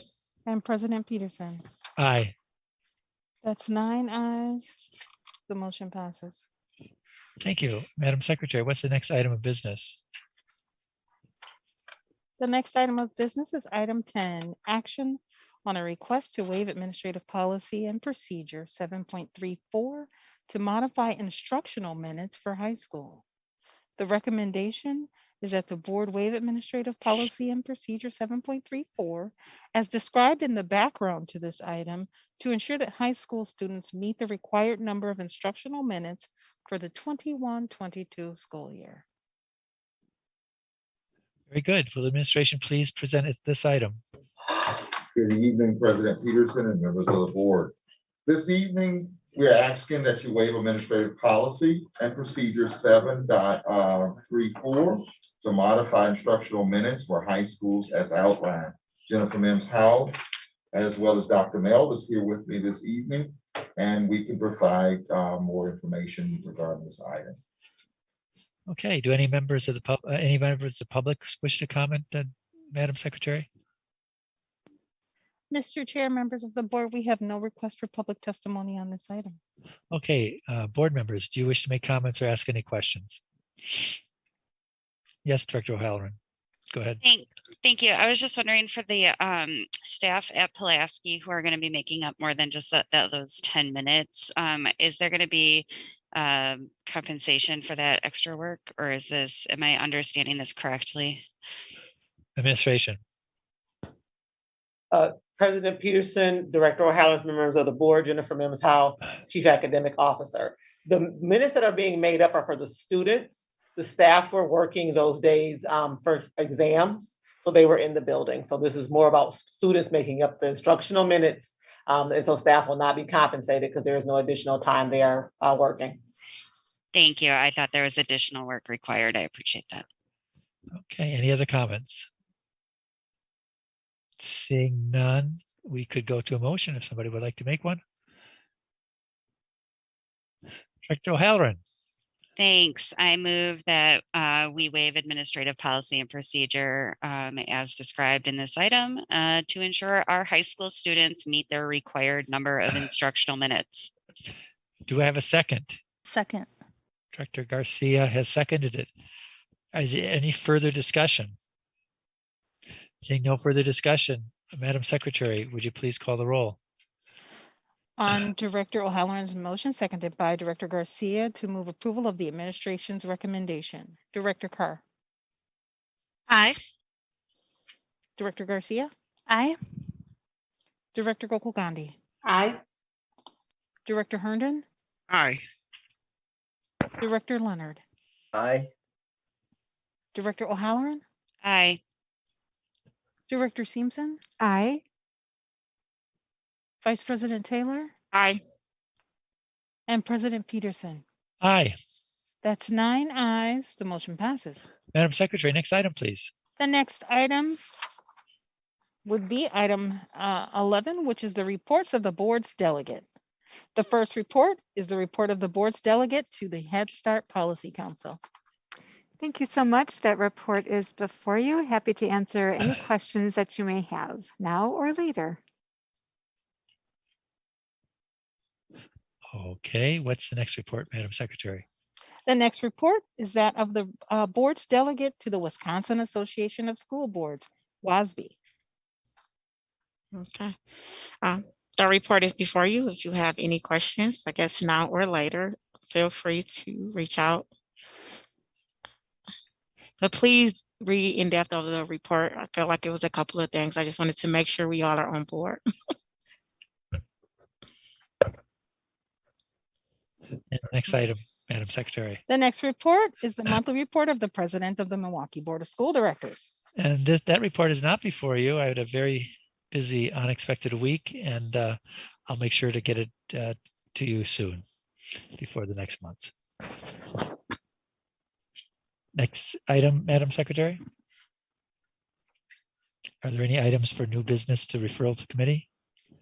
No, Mr. President, we have no unfinished business from this meeting. Okay. Any items, any communications for referral to committee? We have no communications for referral. Any resolutions for referral to committee? No resolutions for referral or new business. And Mr. President, members of the board, given that this is April and the last meeting of the board for this board year, that would be one reason for no new business at this point. Okay. And what's the next item? The next item brings us back to our previously deferred item, and that is action on a request to retire to closed session to confer with legal counsel on litigation in which the board is or is likely to become involved. Okay, I will now entertain a motion to retire to closed session pursuant to Wisconsin Statute 1985 1G, which allows a governmental body to enter into closed session to confer with legal counsel for the governmental body who is rendering oral or written advice concerning strategy to be adopted by the body with respect to litigation in which it is or is likely to be involved. Would anyone care to make that motion? Director O'Halloran? I so move. And anybody would like to second that motion? I'll second. Thank you, Director Taylor. Is there any discussion? Seeing none, will the secretary please call the roll? On the motion to retire to executive session pursuant to Wisconsin statutes 19.85, parent 1, parent G. Director Carr. Aye. Director Garcia. Aye. Director Gokul Gandhi. Aye. Director Herndon.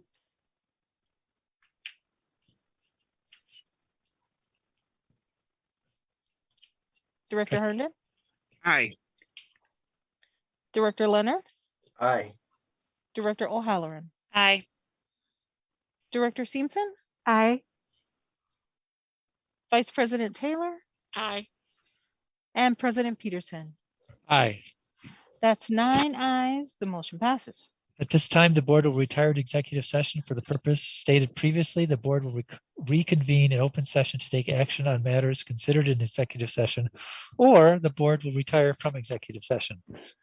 Will the secretary please note the time? So noted. Thank you.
the air? We're on. Okay, we are on the air. The regular monthly board meeting of the Milwaukee Board of School Directors will once again come to order.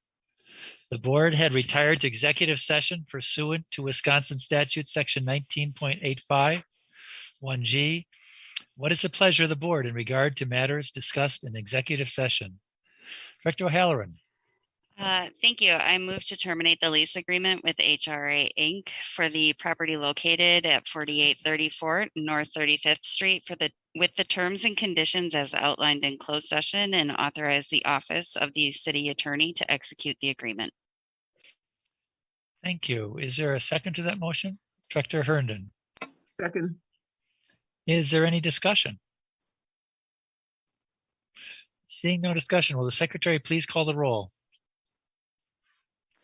On Director O'Halloran's motion to terminate the lease agreement with HRI Inc. for the property located at 4834 North 35th Street with the terms and conditions as outlined in closed session, and authorize the office of the city attorney to execute the termination agreement. On the motion as read into the record, motioned by Director O'Halloran, seconded by Director Herndon. Director Garcia. Abstain.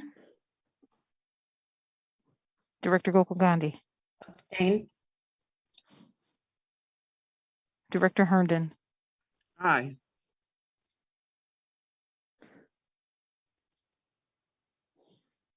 Director Leonard. Oh, okay.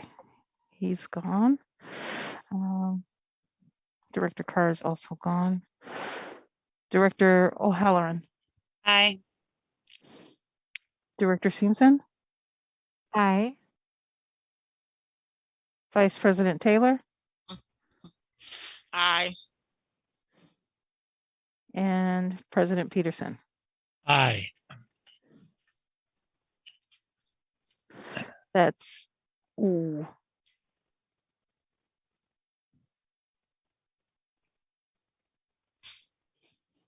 Okay. I wanted to make sure I had 5 ayes. We do. We do. We have We five. do. We do.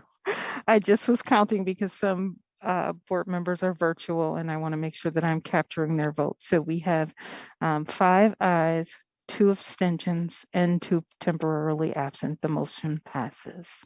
Very good. Madam Secretary, next item, please. Mr. Chair, that was the last item on tonight's agenda.